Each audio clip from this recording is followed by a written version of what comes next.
Fiscal policy lecture number 5। बिस्मिल्लाहिर्रहमानिर्रहीम। हर इंसान के लिए वही है जिसकी उसने कोशिश की, फिर उसकी कोशिश को देखा जाएगा और उसकी कोशिश के मुताबिक उसे उसका भरपूर बदला अता किया जाएगा। ये फरमाने आलिशान है कुरान मजीद की इन आयात का, जो सूरह नजम में वाक़या है। हम पढ़ रहे थे फिस्कल पॉलिसी, माली या मालियाती हिकमत अमली। फिस्कल पॉलिसी ऑफ पाकिस्तान, हुकूमत पाकिस्तान या मुमलिकत पाकिस्तान की मालियाती हिकमत अमली, ये हमारे सिलेबस का हिस्सा है, ये पार्ट। अच्छा, इससे पहले अगर आपको याद हो थोड़ा सा, अगर आप ज़रा रिवाइंड कर पाएँ, अपनी मेमोरी को रिवर्स कर पाएँ, तो हमने देखा था शुरू में पहले लेक्चर में कि इकोनॉमिक पॉलिसी जो होती है कि इकोनॉमिक पॉलिसीज होती हैं मुल्क में, ठीक है। इकोनॉमिक पॉलिसीज बहुत सारी हो सकती हैं, तो हमने देखा था कि उनमें दो ही मोस्ट इम्पोर्टेंट पॉलिसीज होती हैं। एक होती है फिजिकल पॉलिसी और एक होती है मॉनेटरी पॉलिसी। और ये किसी भी मुल्क में, मैंने आपको बताया था, दुनिया के किसी भी मुल्क में दो अहम तरीन पॉलिसीज होती हैं, जिनमें से एक फिजिकल पॉलिसी होती है उस मुल्क की और दूसरी होती है उस मुल्क की मॉनेटरी पॉलिसी। और सेम इसी तरह पाकिस्तान की अगर बात करें तो जैसे पूरी दुनिया में ये दोनों पॉलिसीज बहुत ही अहम है। चाहे हर मुल्क जो है उसकी एक फिजिकल पॉलिसी होती है और उसकी लाजमी हर मुल्क की एक मॉनेटरी पॉलिसी होती है, जो उस मुल्क का मरकजी बैंक, जिसे सेंट्रल बैंक भी कहते हैं, ठीक है, वो बनाता है। तो सेम इस तरह पाकिस्तान में भी जो हमारी इकोनॉमिक पॉलिसीज हैं, उनमें दो मोस्ट इम्पोर्टेंट तरीन पॉलिसीज हैं। The first is fiscal policy and second is monetary policy, ठीक है। और आप सब जानते हैं कि जो फिस्कल पॉलिसी है वो हुकूमत बनाती है, और जो मॉनेटरी पॉलिसी है वो मुल्क का मरकजी बैंक, सेंट्रल बैंक, जिसका नाम पाकिस्तान में स्टेट बैंक ऑफ पाकिस्तान है, तो वो फ्रेम करता है। और मैंने आपको अर्लियर लेक्चर्स में बताया था कि जो मॉनेटरी पॉलिसी है, मॉनेटरी पॉलिसी जो है वो मनी से रिलेटेड होती है, और मॉनेटरी जो लफ्ज निकला है वो मनी से जो है वो एक्सट्रैक्ट हुआ ये लफ्ज, ठीक है। ऐसी पॉलिसी जिसमें मनी को कंट्रोल किया जाता है, ठीक है, उस पॉलिसी को जो है वो मॉनेटरी पॉलिसी कहते हैं। और ये मुल्क का जो है वो मरकजी बैंक जो है वो बनाता है, जिसे सेंट्रल बैंक इंग्लिश में कहते हैं, जिसे पाकिस्तान में स्टेट बैंक कहते हैं, ठीक है। तो आप हमने ये भी पढ़ा था कि मॉनेटरी पॉलिसी में जो है मनी की सप्लाई को कंट्रोल किया जाता है, कि मार्केट में जो है वो अगर मनी कितनी उसका जो फैलाव है, उसकी जो सप्लाई है, ठीक है, उसका जो एक्सपेंशन है वो कितना करना है, ठीक है। रकम, जो रुपए हैं, जो नोट हैं, जो कागजी जर हैं, उन्हें कितना जो है वो मार्केट में या मुल्क में जो है वो फेंकना है, उनका फैलाव कितना करना है, कितनी जो है वो करेंसी की एक्सपेंशन करनी है। अगर नोटों की, करेंसी की एक्सपेंशन बहुत ज्यादा हो जाती है, तो फिर जो है वो मॉनेटरी पॉलिसी के अंडर जो है वो मरकजी बैंक जो है वो इंटरेस्ट रेट बढ़ा देता है, सूद का रेट बढ़ा देता है, तो लोग फिर जो है वो वापस बैंक में आके जो है वो रकम जमा करवा देते हैं, ठीक है। वापस बैंक में आके रकूम जो है वो जमा करवा देते हैं। तो इस तरह जो है वो सारा पैसा जो है वो करेंसी की सूरत में वापस बैंक के पास आ जाता है। तो इस तरह से जो है वो मरकजी बैंक मनी को कंट्रोल करता है, उसकी सर्कुलेशन को कंट्रोल करता है।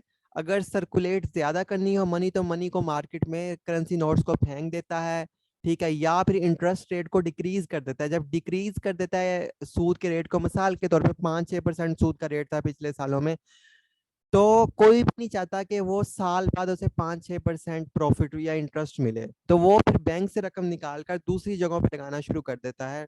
कोई जो लोग होते हैं, ठीक है, तो वो बैंक में रकम नहीं रखते, ठीक है। जब तो इस तरह 5-6% प्रॉफिट जब किसी को मिल रहा है, तो वो कभी बैंक में रकम नहीं रखेगा, बल्कि वो बैंक से रकम निकाल कर जो है वो किसी और जगह इन्वेस्टमेंट करेगा, ताकि वहां से उसे जो है वो ज्यादा प्रॉफिट और रेवेन्यू मिले, ठीक है।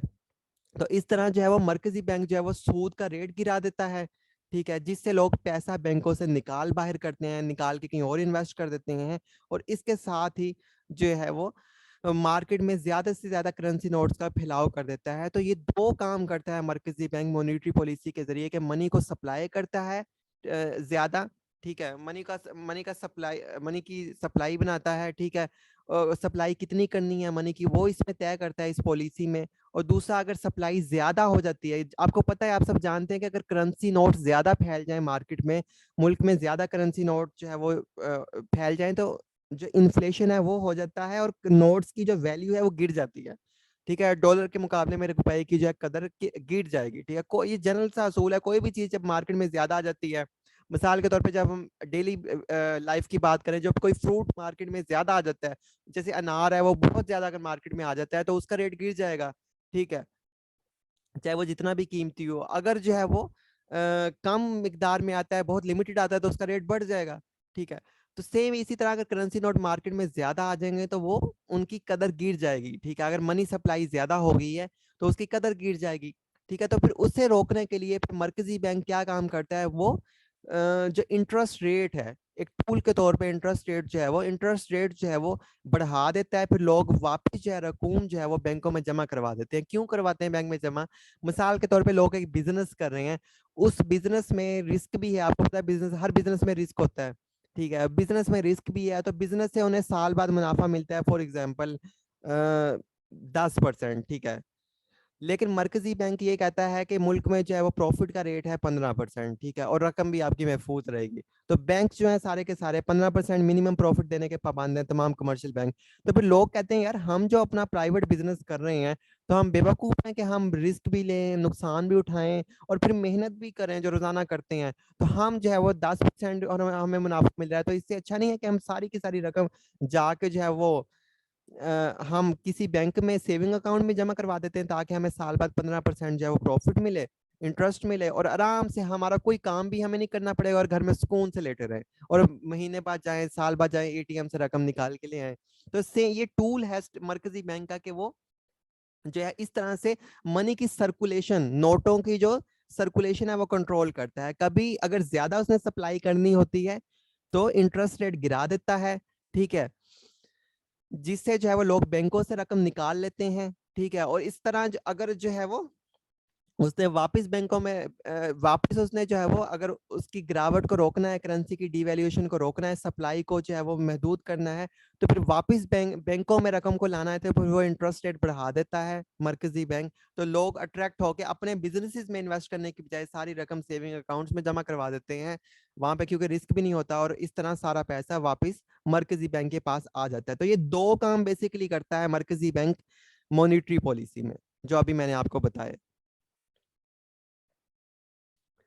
ठीक है, अच्छा, अब यहाँ पे थोड़ा सा और मैं इसे बढ़ाता चलूं। अब यहाँ पे थोड़ा सा कॉपी पेंसिल पे नोट कर लें। जब मरकजी बैंक जो है वो मनी को, उसकी ये पॉलिसी होगी, मॉनेटरी पॉलिसी उसकी ये होगी कि मैंने जो है वो नोट जो है वो ज्यादा मार्केट में जो है वो सर्कुलेट करने हैं। ठीक है, मार्केट में मैंने जो है करेंसी नोट ज्यादा फेंकने हैं, मनी की सप्लाई मैंने ज्यादा करनी है, मनी की जो करेंसी नोट्स का फैलाव है मैंने वो ज्यादा करना है, मनी की जो मार्केट में एक्सपेंशन है, जो उसका फैलाव है, मैंने वो ज्यादा करना है। ठीक है, वो इंटरेस्ट रेट भी गिरा देगा। ठीक है, सारे लोग बैंकों से रकमें निकाल लेंगे, तो वो मनी बैंकों से जब रकम निकालेंगे, किस किस फॉर्म में निकालेंगे? नोट्स की फॉर्म में निकालेंगे ना, पैसे की फॉर्म में। बैंक उन्हें बदले में कागजी जर देगा, पैसे की जो है वो गतियां देगा। ठीक है, तो इस तरह जो है वो लोग जब बैंक से रकम निकाल लेंगे, यानी जब वो मकसद, ठीक है, ऑब्जेक्टिव ये हो मरकजी बैंक का कि मैंने जो करेंसी नोट्स हैं उन्हें मार्केट में फैलाना है। ठीक है, मुल्क में करेंसी नोट जो है वो एक्सपेंड करने हैं।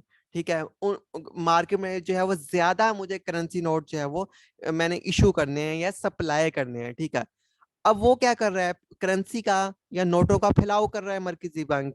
ठीक है, ठीक है, उन्हें उनकी नोटों की एक्सपेंशन कर रहा है।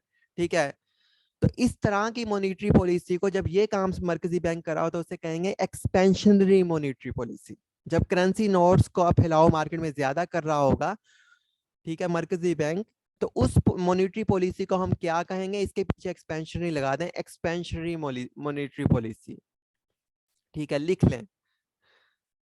ठीक है, नोटबुक्स के ऊपर लिख लीजिए ये बात मेरी, कि जब मॉनेटरी पॉलिसी, जब स्टेट बैंक इस तरह की मॉनेटरी पॉलिसी डिजाइन करे कि उसका मकसद हो कि करेंसी नोट चाहे मार्केट में ज्यादा फैल जाए, ज्यादा सर्कुलेट हो, ठीक है, तो ज्यादा जो है उनकी सप्लाई हो मार्केट में, तो ज्यादा वो एक्सपेंशन चाहता है, तो इस तरह की मॉनेटरी पॉलिसी को कहते हैं एक्सपेंशनरी मॉनेटरी पॉलिसी।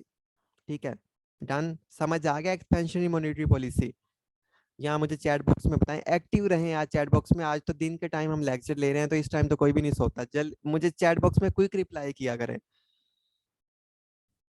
और मैं ये भी देख रहा हूँ, और मैं 3 गिफ्ट जो है वो भिजवाने वाला हूँ उन 3 खुश नसीब लोगों को। तो मैं ये मार्क्स पे, परफॉर्मेंस पे, रिलेशंस पे, उन पे नहीं मिलेंगे, ये उन लोगों को मिलेंगे जो यहाँ पार्ट एक्टिव थे पार्टिसिपेशन में। बस ये मेरा क्राइटेरिया है। तो मैं इसी पे उनके घरों में ये भिजवाऊंगा। 23 तारीख को उनके नाम अनाउंस करूंगा। सो अब आप देख लें।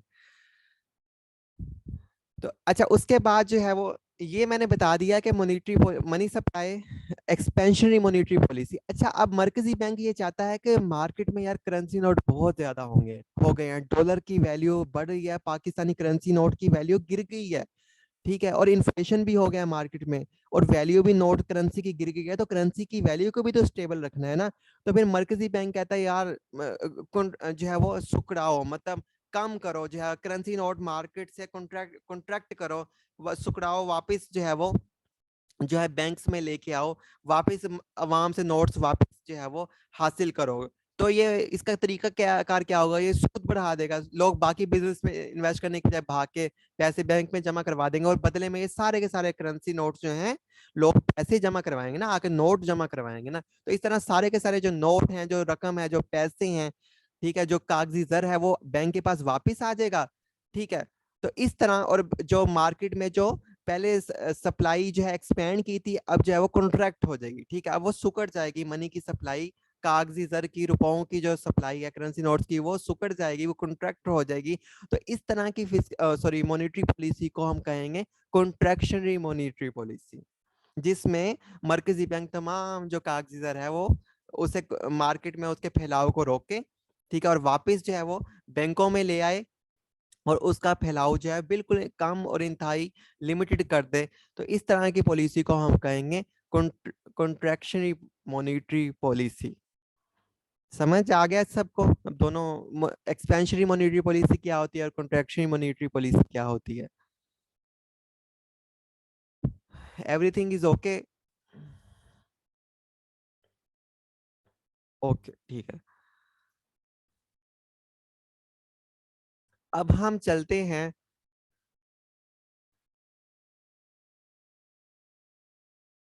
चलो मैं समराइज कर देता हूँ, अगर आप कह रहे हो बहुत लंबा हो जाएगा सेशन। चलो जल्दी से। मॉनेटरी पॉलिसी में हम मनी की सप्लाई को कंट्रोल करता है मरकजी बैंक। अगर मार्केट में मनी को, करेंसी नोट्स का फैलाव ज्यादा करना है, नोट्स को ज्यादा फैलाना है मार्केट में, मनी की सप्लाई मार्केट में ज्यादा करनी है, मनी की सप्लाई को एक्सपेंड करना है, ठीक है, उसका फैलाव ज्यादा करना है, तो इस तरह की हिकमत अमली को कहेंगे, इस तरह की मॉनेटरी पॉलिसी को कहेंगे एक्सपेंशनरी मॉनेटरी पॉलिसी, जिसमें हम मनी की जो सप्लाई है उसे एक्सपेंड करते हैं, मतलब उसे बढ़ाते हैं, उसका फैलाव जो है वो बढ़ाते हैं। ठीक है, तो इस तरह की जो पॉलिसी है जिसमें हम एक्सपेंशन करते हैं मनी की, करेंसी नोट्स की, तो उसे हम कहते हैं एक्सपेंशनरी मॉनेटरी पॉलिसी। और इस तरह की मॉनेटरी पॉलिसी जिसमें मनी की जो जो पहले ऑलरेडी मिकदार मौजूद है मार्केट में, उसे कम करते हैं, उसे कॉन्ट्रैक्ट करते हैं, उसे सुकड़ाते हैं, तो उसे मिनिमाइज करते हैं। तो इस तरह की मॉनेटरी पॉलिसी को हम कहते हैं कॉन्ट्रैक्शनरी मॉनेटरी पॉलिसी। ये कौन कर रहा होता है? ये मुल्क का मरकजी बैंक कर रहा होता है, और इसीलिए ये इसकी अपनी मर्जी होती है, इसलिए ये हुकूमत के अंडर नहीं होता। इसीलिए स्टेट बैंक जो है वो अलहदा, उसका गवर्नर है, वो भी एक हुकूमती होता ही कह लें।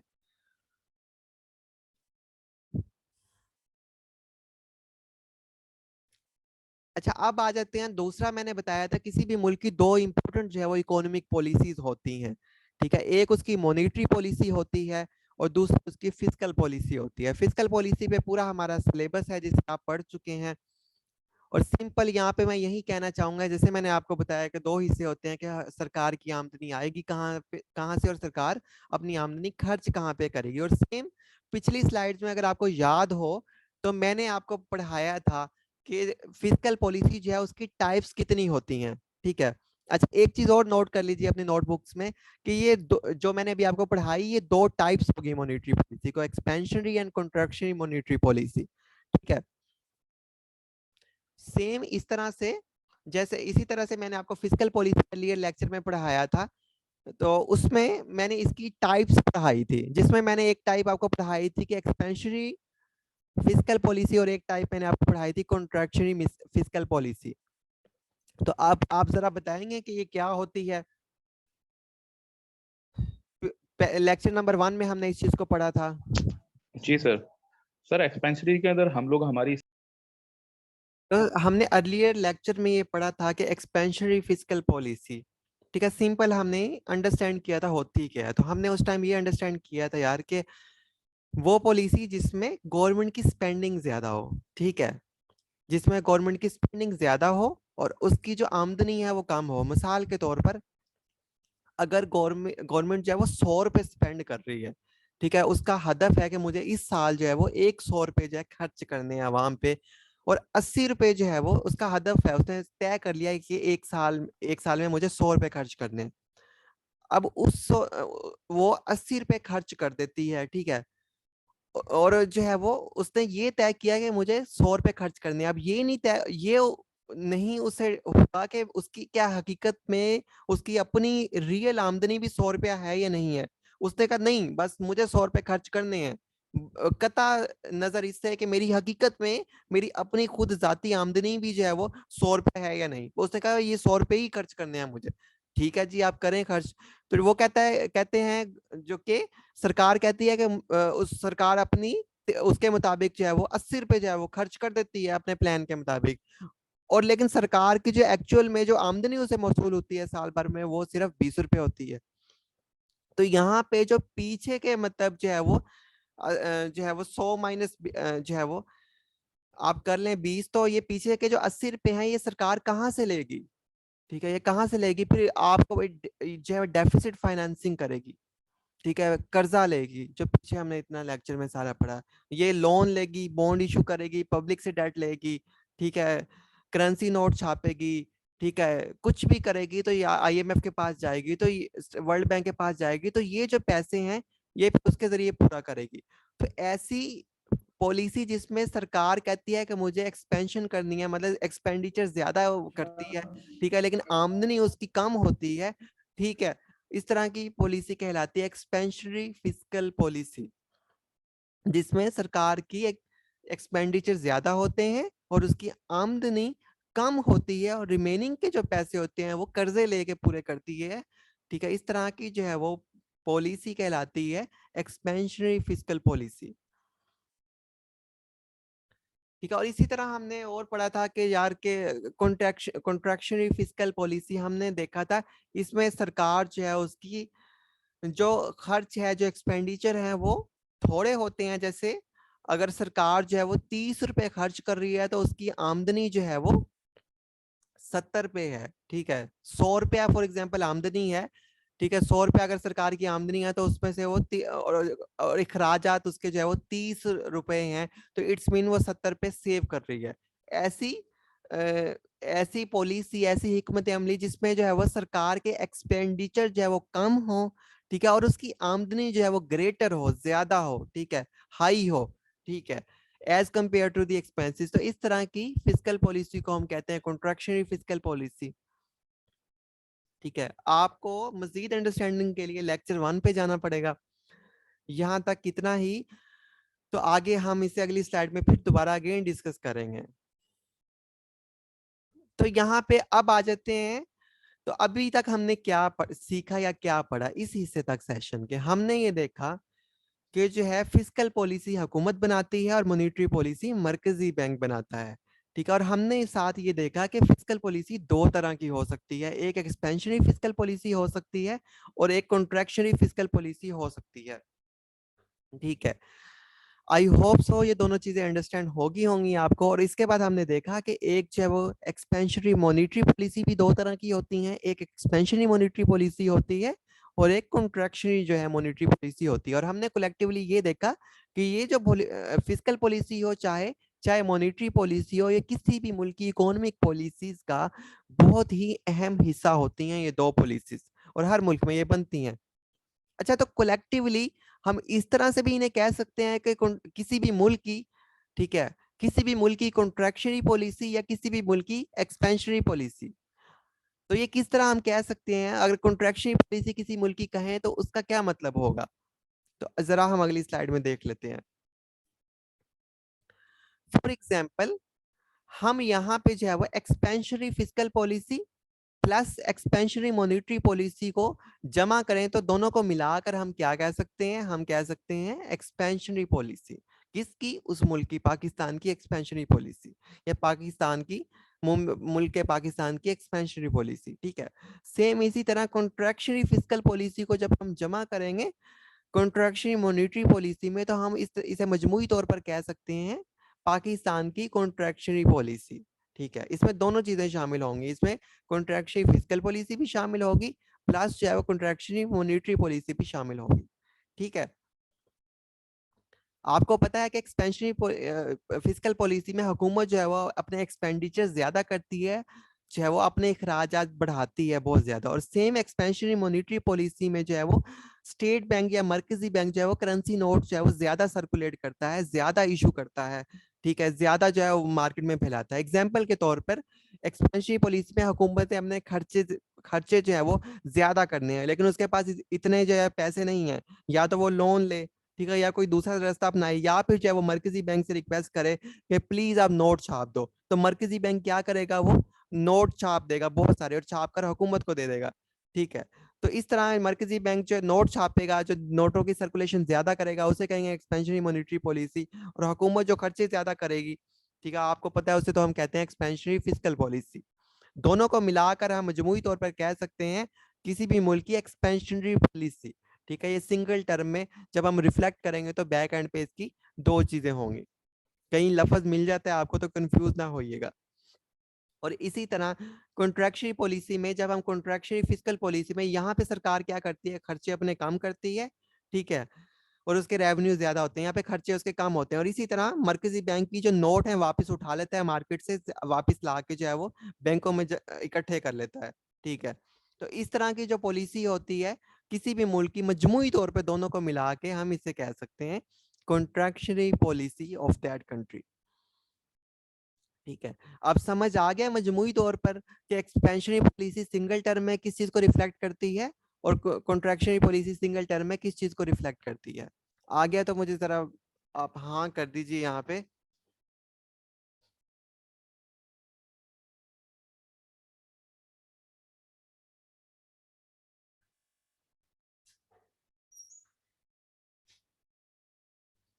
ठीक है जी, सो हम आगे बढ़ते हैं। अच्छा, थोड़ा सा अब मैं आपको देखो, जैसे मैंने आप हम पीछे बार बार बात की हमने कि ये जो दो पॉलिसीज होती है ना, किसी भी मुल्क पे बहुत गहरा इंपैक्ट होता है इन दोनों का।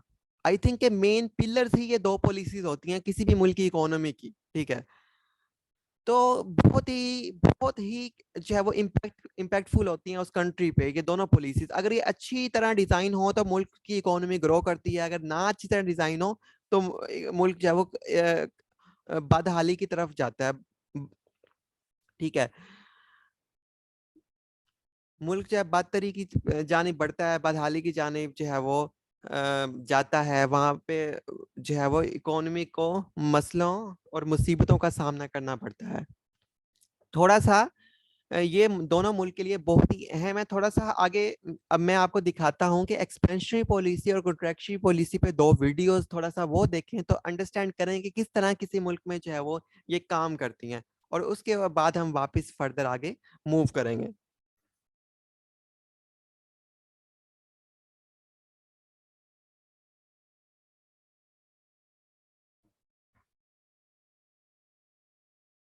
Expansionary policy is a macroeconomics concept that focuses on expanding the economy to counteract cyclical downturns. Expansionary policy can be implemented in one of two ways, or a combination of both. One is to use monetary policy to expand the money supply. The other way is for the government to increase government spending and or tax cuts to stimulate the economy. In the US, the Federal Reserve Bank, the Fed, often sets expansionary policy. The Fed uses its power to increase the money supply. With more money available, consumers may spend more and businesses may make capital expenditures. The Fed can also lower the federal funds rate. Banks then use this rate as a benchmark for their lending rates. With lower lending rates, businesses tend to borrow more money to fund capital expenditures, stimulating the economy further. In addition, the Fed can use open market activities to expand the economy.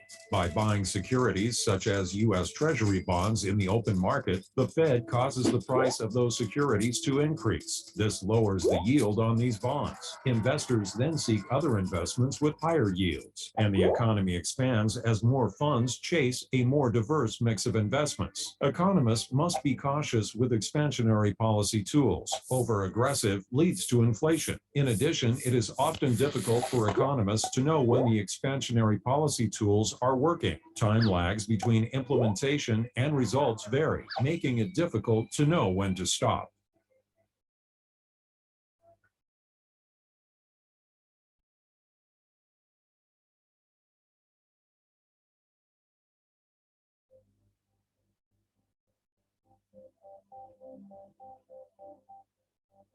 Contractionary policy. A contractionary policy is a macroeconomic tool used to slow down an economy. Suppose a nation's economy is booming and its citizens are enjoying bigger paychecks. These effects sound good until inflation grows too fast. That's often when a nation's central bank enacts a contractionary policy. It hopes to slow the economy by reducing the money supply and spending.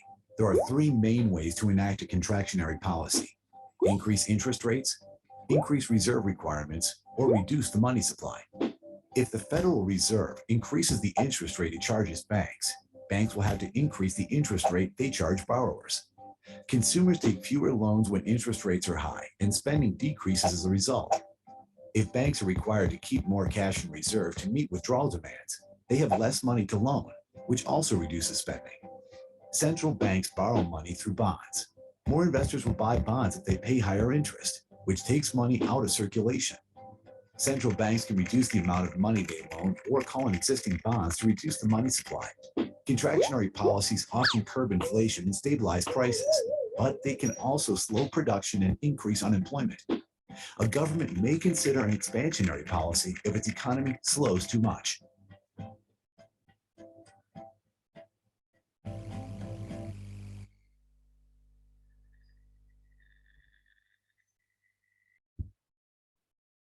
तो हमने यहाँ पे देखा है किस तरह से expansionary policy जो है उसमें कलेक्टिवली रिफ्लेक्ट करती है कि जो मेजर्स लिए जाते हैं एक्सपेंशनरी फिस्कल पॉलिसी में और एक्सपेंशनरी मॉनेटरी पॉलिसी में, जो कलेक्टिव मेजर लिए जाते हैं। तो यार मतलब अब अभी हमने वीडियो में देखा था उसमें क्या इंपॉर्टेंट पॉइंट था कि क्यों, और ये बात कर रहा है expansionary monetary policy, expansionary fiscal policy, नोटों को सर्कुलेट कर दिया, हुकूमत ने खर्चे ज्यादा शुरू कर दिए ताकि क्या हो, सर्कुलेट क्यों किया स्टेट बैंक ने, इसलिए किया ताकि जीडीपी ग्रो करे, नोट ज्यादा जाएंगे मार्केट में, ज्यादा लोगों के पास पैसा आएगा, वो कंजम्पशन ज्यादा करेंगे, कंजम्पशन ज्यादा होगी, प्राइवेट इन्वेस्टमेंट ज्यादा होगी, और इस तरह बिजनेसेस भी बूम करेंगे, लोग भी जो है वो उनकी प्रोडक्शन भी ज्यादा होगी, हुकूमत भी ज्यादा एक्सपेंशन करेगी एक्सपेंशनरी फिस्कल पॉलिसी में, तो कलेक्टिवली जीडीपी जो है वो अपलिफ्ट होगी। ठीक है, और जीडीपी अपलिफ्ट होगी तो मुल्क जो है वो आगे बढ़ेगा। ठीक है, तो अब मसला सारा यहाँ पे क्या है जो इस वीडियो में हमने देखा कि यार एक्सपेंड करें आप, ठीक है, अब आप अपलिफ्ट करें इकोनॉमी को, लेकिन जो है वो इन रियल टर्म्स में एक्सपेंड करें। ठीक है, हकीकत में जो है वो मतलब उस चीज को बढ़ाया जाए, फैलाया जाए। जैसे इकोनॉमी है, अगर उसे एक्सपेंड करना है, उसे अपलिफ्ट करना है, उसे बूम की तरफ लेके जाना है, तो इन रियल टर्म होनी चाहिए। ठीक है, तो जैसे यहाँ पे हम क्या कर रहे हैं, जैसे अभी हमने फिस्कल पॉलिसी में देखा, तो एक्सपेंशनरी फिस्कल पॉलिसी में हम क्या करते हैं, हम जो है वो सोच लो कि जैसे पाकिस्तान के सिनेरियो में होता है कि हम आर्टिफिशियली एक्सपेंशन कर रहे हैं। जैसे यहाँ पे देख रहे हैं आप, ये पंप है, जैसे एक जो चीज है उसमें एक्सपेंशन की कैपेसिटी नहीं है इन रियल टर्म, ठीक है, लेकिन आर्टिफिशियली उसमें आर्टिफिशियल हवा भरकर जो है वो आर्टिफिशियली, जैसे एक बैलून होता है उसमें एक्सपेंशन की कैपेसिटी नहीं होती, अंदर से वो खोखला होता है, ठीक है, लेकिन आर्टिफिशियली उसमें एक्सपेंशन कर रहे हैं, फैलाव कर रहे हैं, और एक टाइम आता है कि वो बर्स्ट हो जाता है। ठीक है, अगर उसकी एक्सपेंशन को कंट्रोल ना किया जाए, अगर आर्टिफिशियल हो, बात ध्यान में रखिएगा, आर्टिफिशियल अगर हो, तो जब आर्टिफिशियली हम एक्सपेंड करेंगे चीजों को, ठीक है, एक टाइम पे आएगा कि वो जो चीज है वो बर्स्ट हो जाएगी, चाहे वो एक बैलून हो, ठीक है, चाहे वो एक इकोनॉमी क्यों ना हो। ठीक है, अगर फिजिकल पॉलिसीज की मदद से या मॉनेटरी पॉलिसी की मदद से हम एक्सपेंशन करेंगे इकोनॉमी की, ठीक है, लेकिन एक्सपेंशन आर्टिफिशियल करेंगे, ठीक है, रियल एक्सपेंशन नहीं, आर्टिफिशियल एक्सपेंशन करेंगे, जैसे जिस तरह पाकिस्तान के सिनेरियो में होता है, डॉलर पकड़ लिए, भागे गए, कर्जा ले लिया, बाकी चीजें कर ली, तो वो जो इन रियल टर्म है इकोनॉमी ग्रो नहीं करेगी, बल्कि वो जो एक्सपेंशन है अगर करते रहे तो एक टाइम पे आके वो ब्रस्ट हो जाएगी, उसने फटना ही है, जैसे एक बैलून ने फटना है। ठीक है, उसका वो अंदर से खोखला है, वो इकोनॉमी अंदर से खोखली है। ठीक है, तो वो इकोनॉमी जो है वो अंदर से ही खोखली है, उसमें कैपेसिटी नहीं थी एक्सपेंशन की, या एक्सपेंशन थी तो जो है वो रियल टर्म होती, रियल टाइम होती। ठीक है, लेकिन यहाँ पे हमने आर्टिफिशियली टूल्स का सहारा लेके उसे एक्सपेंड तो कर दिया। अब या तो यह है कि अगर एक्सपेंड हो जाती है आर्टिफिशियली तो फिर जो है वापस उसे अपनी जगह पे लाना पड़ेगा। ठीक है, वापस जो है वो कॉन्ट्रैक्शनरी पॉलिसी हमें अपनानी पड़ेगी, उसे वापस जितनी उसकी ओरिजिनल पोजीशन है वहां पे लाना पड़ेगा। ठीक है, कभी ना कभी तो वापस आना पड़ेगा ना। तो फिर इस तरह से जो है वो ये है सारी की सारी कहानी के ग्रोथ होनी चाहिए, लेकिन इन रियल टर्म होनी चाहिए। ठीक है, रियल ग्रोथ होनी चाहिए मुल्क में। इसी तरह जीडीपी में भी एक टर्म मैयर बताई जाती है कि रियल जीडीपी। ठीक है, यहाँ बैठे हैं इकोनॉमिक्स वाले लोग, तो एक रियल जीडीपी भी होती है, तो यानी कि ताकि हकीकत में ग्रोथ हो। ठीक है, सिर्फ जो है वो आर्टिफिशियली ग्रोथ ना हो। और पाकिस्तान का मसला क्या है, तो हम यहाँ पे आर्टिफिशियली चीजों को ग्रो करने की कोशिश कर रहे हैं, लेकिन इन रियल टर्म आपको भी पता है, सबको पता है कि क्या हो रहा है।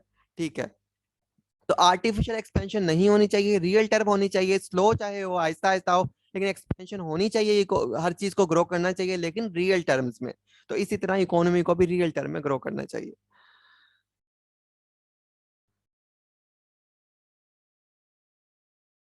अगर आर्टिफिशियली हम ग्रो करेंगे तो ठीक है, कुछ अरसे बाद जो है वो अफेक्ट होगी, या वो ब्रस्ट हो जाएगी चीज, या वो अफेक्ट होगी। तो आगे इन डेप्थ इसे जरा डिटेल में पढ़ लेते हैं। यहाँ तक इतना ही था, इस पॉइंट को ध्यान में रखिएगा। तो अभी हम देखते हैं कि in depth in detail expansionary fiscal policy and contractionary fiscal policy. ठीक है, दोनों को अब हम इन डेप्थ जो है वो देख रहे हैं इन डिटेल में। तो जो हुकूमत है वो एक्सपेंशनरी फिस्कल पॉलिसी क्यों अपनाती है, ठीक है, क्यों वो एक्सपेंशनरी फिस्कल पॉलिसी की तरफ मूव करती है, तो यहाँ पे ध्यान रखिएगा, पेपर में अगर क्वेश्चन आ जाता है कि पॉलिसी टाइप्स, ऑब्जेक्टिव्स इसके क्या हैं, या टूल्स क्या हैं, तो ये सारी की सारी वही चीजें हैं जो मैं अभी आपको पढ़ा रहा हूँ। ये फिस्कल पॉलिसी की जो टाइप्स हैं, टूल्स हैं, ठीक है, ये सारी इसी में आती हैं। और जो मैं बातें आपको बता रहा हूँ कि ये मकसद होता है, बूम करना मकसद होता है, तो ये सारे ऑब्जेक्टिव्स में आ जाता है फिस्कल पॉलिसी के। ठीक है, तो जिस तरह यहाँ पे आप इस पिक्चर में देख रहे हैं, तो एक्सपेंशनरी फिस्कल पॉलिसी में हम सब जानते हैं कि गवर्नमेंट की जो स्पेंडिंग्स हैं ज्यादा होती हैं, और जो टैक्सेस हैं गवर्नमेंट के वो डिक्लाइन होते हैं, नीचे होते हैं। ठीक है, गवर्नमेंट जो है वो स्पेंड ज्यादा करती है, एक्सपेंडिचर जो है वो ज्यादा करती है। ठीक है, और टैक्सेस का को जो है वो कम कर देती है। तो इस तरह जो इस चीज को हम कहते हैं एक्सपेंशनरी फिस्कल पॉलिसी। अब गवर्नमेंट जो है वो, अब यहाँ पे जैसे हमें पता है कि जो जीडीपी है, कि गवर्नमेंट जो है वो एक्सपेंशनरी फिस्कल पॉलिसी अडॉप्ट करती है जीडीपी को बढ़ाने के लिए। ठीक है, अब जीडीपी का जो फार्मूला होता है आपको पता है कि सी का मतलब क्या है। सी का मतलब है प्राइवेट कंजम्पशन, या जो पब्लिक जो है कंजम्पशन करती है, सी मींस पब्लिक कंजम्पशन या प्राइवेट कंजम्पशन। इसी तरह आई का मतलब है प्राइवेट इन्वेस्टमेंट। ठीक है, जो प्राइवेट सेक्टर जो है वो इन्वेस्ट करता है बिजनेस में। ठीक है, उसके बाद जी का क्या मतलब है, जी का मतलब है कि गवर्नमेंट स्पेंडिंग्स, या गवर्नमेंट इन्वेस्टमेंट, या गवर्नमेंट एक्सपेंडिचर्स। ठीक है, अब सोचो जैसे हमने पिछले लेक्चर्स में कवर किया कि अगर कंजप्शन जो है, ठीक है, अगर वो ज्यादा होगी मुल्क में, अगर कंजप्शन ज्यादा होगी, ठीक है, तो वो क्या इम्पैक्ट पड़ेगा, डायरेक्टली जीडीपी पे इम्पैक्ट पड़ेगा। ठीक है, अगर कलेक्टिव जो है वो कंजम्पशन ज्यादा होगी पूरे मुल्क की, तो वो जीडीपी में उसका इम्पैक्ट पड़ेगा। ठीक है, इस तरह अगर कंजम्पशन ज्यादा होगी तो आपको पता है कि बिजनेसेस ज्यादा ग्रो करेंगे। ठीक है, बिजनेसेस के पास ज्यादा पैसा आएगा, और कंजम्पशन जब ज्यादा होगी तो बिजनेसेस जो है वो बिजनेस को ज्यादा पैसे मिलेंगे, और जो मतलब बिजनेसेस जो है वो नई इन्वेस्टमेंट्स करेंगे, ठीक है, नई जगहों पे प्लांट्स लगाएंगे, नई जगहों पे जो है वो अपने जो है वो यूनिट्स ऑपरेट करेंगे, नई कंपनियां खोलेंगे। तो इस तरह जब कंजम्पशन ज्यादा होगी तो इन्वेस्टमेंट भी जो है ज्यादा होगी, ठीक है, इन्वेस्टमेंट को भी मौका मिलेगा ज्यादा। और आपको पता है कि जो एक्सपेंशनरी फिस्कल पॉलिसी होती है उसमें गवर्नमेंट तो स्पेंड करती है, मतलब गवर्नमेंट मेगा प्रोजेक्ट शुरू करेगी, ज्यादा इन्वेस्टमेंट्स करेगी, ज्यादा स्पेंडिंग करेगी, ज्यादा एक्सपेंडिचर की सूरत में पैसा बहाएगी। जब ये तीनों चीजें होंगी कि कंजप्शन भी ज्यादा हो रही है, ठीक है, और उसके बाद जो है वो प्राइवेट इन्वेस्टमेंट भी ज्यादा हो रही है, ठीक है, और गवर्नमेंट की स्पेंडिंग भी, एक्सपेंडिचर भी ज्यादा हो रही है, तो ये कलेक्टिवली इसका इम्पैक्ट कहाँ पे पड़ेगा, इन तीनों चीजें का, ठीक है, इन तीनों चीजों का इम्पैक्ट पड़ेगा हमारी जीडीपी पे। जब जीडीपी पे इम्पैक्ट पड़ेगा तो कलेक्टिवली जो मुल्क है वो ग्रो करेगा, यानी मुल्क में तरक्की होगी, ठीक है। तो हुकूमत क्यों जो है वो एक्सपेंशनरी फिस्कल पॉलिसी अपनाती है, सिर्फ इसलिए अपनाती है कि मुल्क जो है वो ग्रो करे, मुल्क जो है वो तरक्की की तरफ जाए, ठीक है। और आपको पता है कि हम जैसे पिछले हमने सेशंस में भी पढ़ा कि जो जीडीपी है, जैसे मैंने इसका फार्मूला बताया कि आपको जो कंजम्पशन है तो इसमें जो है कंजम्पशन ज्यादा होगी, ठीक है, एक्सपेंशनरी फिस्कल पॉलिसी में कंजम्पशन किस तरह ज्यादा होगी, जैसे मैंने पिछले लेक्चर में आपको बताया था कि हुकूमत जो है वो टैक्स कम कर देगी, हुकूमत जो है वो ग्रो करना चाहती है इकोनॉमी को। अब यहाँ पे अंडरस्टैंड कीजिएगा सारी बातें कि हुकूमत जो है वो इकोनॉमी को ग्रो करना चाहती है, ठीक है। सबसे पहले हुकूमत जो है अवाम के लिए क्या काम करेगी, जैसे मैंने आपको बताया था कि अगर एक बंदे की महीने की इनकम जो है वो 1 लाख रुपया है, ठीक है, याद करें मेरे उस फार्मूले को कि 1 लाख महीने की इनकम है, तो उस पर सिर्फ जो है वो 10% टैक्स है, ठीक है। या जो है वो आप सोच लें, जैसे मैंने आपको बताया था कि 20% टैक्स है, तो उसमें से अगर 20,000 रुपये वो निकाल लेगा तो उसके पास पीछे 80,000 बच जाएंगे कंजम्पशन के लिए, ठीक है। 80,000 रुपये से वो सेव भी करेगा, कंज्यूम भी करेगा, ठीक है। तो उसका इम्पैक्ट कलेक्टिवली इकोनॉमी पे होगा। हुकूमत यहाँ पे कहती है कि नहीं, मैंने जो है वो कंजम्पशन को बढ़ाना है, तो वो टैक्सेस को कम कर देगी, कि वो 5% टैक्स कर देती है। तो 1 लाख में से जो है वो सिर्फ 5,000 टैक्स कट गया, फॉर एग्जाम्पल, टैक्स उसने हुकूमत ने जो है वो लो कर दिया। ये जो है वो उस सैलरी पर्सन के पास पैसे पीछे बच गए 95,000, ठीक है। अभी जब ये 95,000 पैसे बच गए, तो अब ये 95,000 को वो कंज्यूम करेगा, जब कंज्यूम करेगा तो इसका डायरेक्ट इम्पैक्ट कहाँ पे आएगा, जीडीपी पे आएगा, ठीक है। आप और इसी तरह से जो है दूसरा मैंने आपको बताया था कि जैसे बिजनेसमैन है, ठीक है, बिजनेसमैन तो जब उन्हें टैक्स में रिलीफ मिलेगा बिजनेसमैन को, तो वो ज्यादा इंडस्ट्री लगाएंगे, ज्यादा ग्रो करेंगे। फॉर एग्जांपल पहले बिजनेस पे जो टैक्स था वो 30% था, ठीक है। अब हुकूमत कहती है नहीं, आप पे हम टैक्स जो है वो कम कर देते हैं, आप सिर्फ जो है वो 7% टैक्स दे दें। जब 7% टैक्स हो गया तो इट्स मीन के बिजनेसमैन की इनकम बढ़ गई। जब इनकम बढ़ गई तो फिर जो है वो जो पैसे थे उनके पास, उसकी वो इन्वेस्टमेंट्स करेंगे, ठीक है, उसकी इंडस्ट्री लगाएंगे, बिजनेस के यूनिट्स को एक्सपेंड करेंगे, बिजनेस को ग्रो करेंगे, तो उसका फिर इम्पैक्ट डायरेक्टली कहाँ पे जाएगा, कंजम्पशन का इम्पैक्ट जीडीपी पे जाएगा, और प्राइवेट इन्वेस्टमेंट का इम्पैक्ट भी जो है वो जीडीपी पे ही जाएगा, ठीक है। और सेम इसी तरह आपको पता है कि गवर्नमेंट भी अपनी जो स्पेंडिंग ज्यादा करेगी, गवर्नमेंट अपने खर्चे ज्यादा करेगी। जब गवर्नमेंट अपने खर्चे ज्यादा कर रही है तो उसका इम्पैक्ट भी जो है वो जीडीपी पे जाएगा, यानी हुकूमत नए नए डेवलपमेंट प्रोजेक्ट शुरू कर रही है, पुल बना रही है, सड़कें बना रही है, ठीक है, लोगों को मौका मिल रहा है रोजगार का। आगे जो है वो हुकूमत ज्यादा सरिया खरीद रही है, ज्यादा मटेरियल खरीद रही है, ज्यादा फर्मों को ठेके दे रही है, वो उन फर्मों की भी इनकम बढ़ी है, ठीक है। इस तरह हुकूमत एक बड़ा पैसा खर्च कर रही है, तो वो कलेक्टिवली कहाँ पे जमा होगा जाके, या कलेक्टिवली जो मजमूई मुल्क की जो पैदावार है उसका वो हिस्सा बनेगा। जब ये तीनों चीजें बहुत अच्छी होंगी, तीनों चीजें हाई लेवल पे मूव कर रही होंगी, तो कलेक्टिवली इसका रिजल्ट कहाँ में देखने में आएगा, इसका रिजल्ट हमें जीडीपी की सूरत में देखने में आएगा। जब ये तीनों चीजें ज्यादा होंगी तो जीडीपी भी ज्यादा होगी, जब ये तीनों चीजें डिक्लाइन की तरफ जाएंगी तो जीडीपी भी डिक्लाइन होगी, ठीक है। अब यहाँ तक समझ आ गया आप लोगों को? अगर पिछले किसी ने सेशन सुना है तो ये उससे ही समझ आएगा। अगर यहाँ तक समझ आ गया तो आप मुझे बताएं किन लोगों को समझ आया है कि हुकूमत जो है वो एक्सपेंशनरी फिस्कल पॉलिसी क्यों अपनाती है, सिर्फ जीडीपी की ग्रोथ के लिए। और एक्सपेंशनरी फिस्कल पॉलिसी में जो उसके मेजर्स होते हैं क्या होते हैं कि आम जो आदमी है उसे टैक्स में रिलीफ दिया जाए, टैक्स में रिलीफ देंगे तो उसकी कंजम्पशन बढ़ेगी, ठीक है। और इसी तरह बिजनेसमैन को टैक्स में रिलीफ देंगे तो उसकी जो है वो इन्वेस्टमेंट बढ़ेगी, और हुकूमत खुद जो है वो स्पेंडिंग ज्यादा करती है, एक्सपेंडिचर ज्यादा करती है। तो कलेक्टिवली इसलिए करती है ताकि जो मजमूई मुल्क की पैदावार है या जीडीपी है वो बढ़े। अगर जीडीपी बढ़ेगी तो फिर जो है वो मुल्क जो है वो तरक्की की जानिब गामजन होगा, बढ़ेगा, ठीक है। ठीक है, अब आते हैं कि हुकूमत जो है, अब आते हैं दूसरी उसके ऊपर, कॉन्ट्रैक्शनरी फिस्कल पॉलिसी के ऊपर। ठीक है, कॉन्ट्रैक्शनरी फिस्कल पॉलिसी में क्या होता है कि हुकूमत जो है वो जो अपनी स्पेंडिंग्स है वो कम कर देती है। जैसे हमने पिछले लेक्चर में भी देखा था कि हुकूमत अपनी स्पेंडिंग जो है वो कम कर देती है। जब हुकूमत यहाँ, और हमने यहाँ पे ऊपर भी देखा कि हुकूमत की स्पेंडिंग जो है वो अगर 30 रुपए है तो उसकी इनकम जो है वो 70 रुपए है। ठीक है, इस तरह हुकूमत जो है वो अपना पैसा सेव करती है। तो हुकूमत स्पेंडिंग्स को कम कर देती है, ठीक है, और टैक्सेस को यहाँ पे इंक्रीज कर देती है। ठीक है, कॉन्ट्रैक्शनल फिस्कल पॉलिसी में हुकूमत जो है वो अपनी स्पेंडिंग को लिमिटाइज कर देती है और टैक्सेस को इंक्रीज कर देती है। फॉर एग्जांपल, अगर आप सोचें कि हुकूमत ने अपनी स्पेंडिंग्स को कम कर दिया, ठीक है, तो कलेक्टिव जो जीडीपी है उस पर क्या उसका इम्पैक्ट नहीं होगा, क्योंकि सबसे ज्यादा तो स्पेंडिंग हुकूमत की होती है। इतने बड़े बड़े प्रोजेक्ट शुरू करती है, इतने जो है वो मतलब पैसा लगाती है, सड़कों की सूरत में अस्पताल बनाती है, पुल हो गए, डैम्स हो गए, पता नहीं क्या क्या क्या कुछ बनाती है हुकूमत। ठीक है, जब वो बनते हैं तो कितना रॉ मटेरियल, कितनी इंडस्ट्री बैक एंड पे चलती है। जब हुकूमत ने अपनी स्पेंडिंग लिमिटाइज कर दी तो क्या उसका इम्पैक्ट नहीं होगा, जीडीपी पे होगा।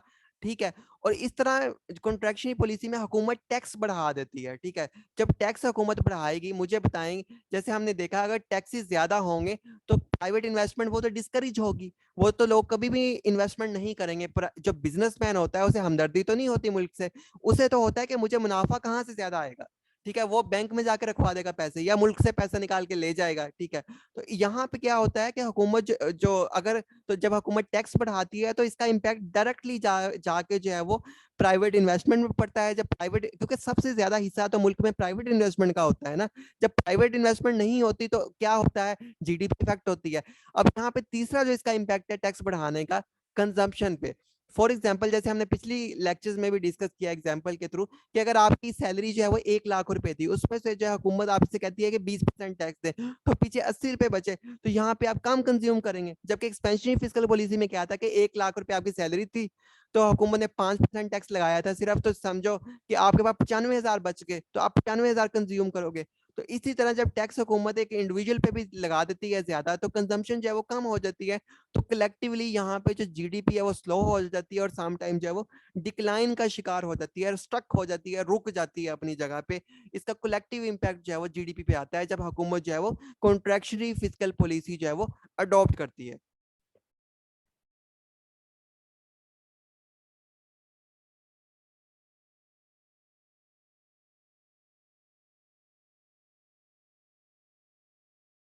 ठीक है, ठीक है, अब यहाँ पे समझ आया सबको, अब दोनों चीजें आ गई है, इसे एक्सप्लेन थोड़ा सा करना मजीद करूँ कॉन्ट्रैक्शनरी फिस्कल पॉलिसी को, यहाँ सारे मुझे बताएं चैट में, समझ आया आप लोगों को, बाकी लोग?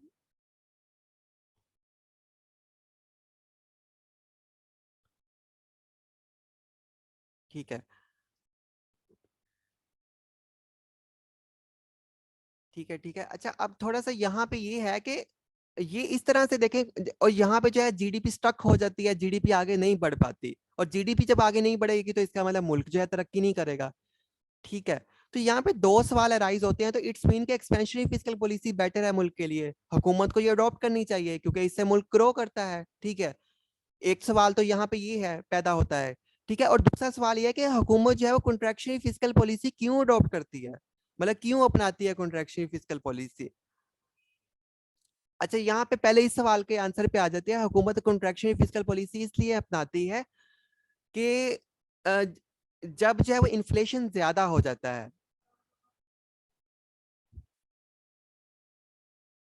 या हम 5 से 7 मिनट बाद स्टार्ट करते हैं अजान के बाद।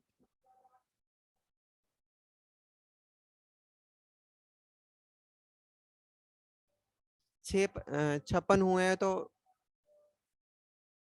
7:05 पे स्टार्ट करते हैं। 7:05 पे मैं वापस आता हूँ आपके पास।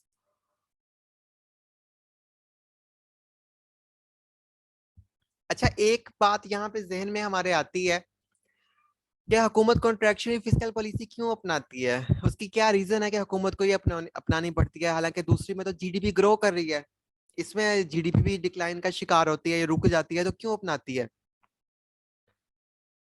सिर्फ इसलिए अपनाती है कि हुकूमत का जो मकसद होता है वो होता है इन्फ्लेशन को कंट्रोल करना, ठीक है।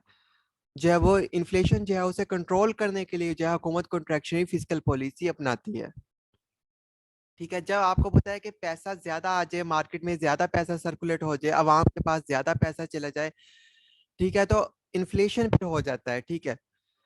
तो और जब टैक्सेस कम होंगे तो आवाम जो है वो ज्यादा पैसा खर्च कर रही है, और इसके और भी काफी सारे सर्कमस्टेंसेस हैं कि इन्फ्लेशन होता था। फिर इन्फ्लेशन को कंट्रोल करने के लिए जो है वो हुकूमत जो है वो कॉन्ट्रैक्शनरी फिस्कल पॉलिसी अपनाती है। मेन ये पॉइंट आप नोट कर लें कि इन्फ्लेशन को कंट्रोल करने के लिए जो है हुकूमत कॉन्ट्रैक्शनरी फिस्कल पॉलिसी अपनाती है। आप देख रहे हैं कि हमने जैसे उस दिन पढ़ा था कि इन्फ्लेशन हमारा 12% था, ठीक है।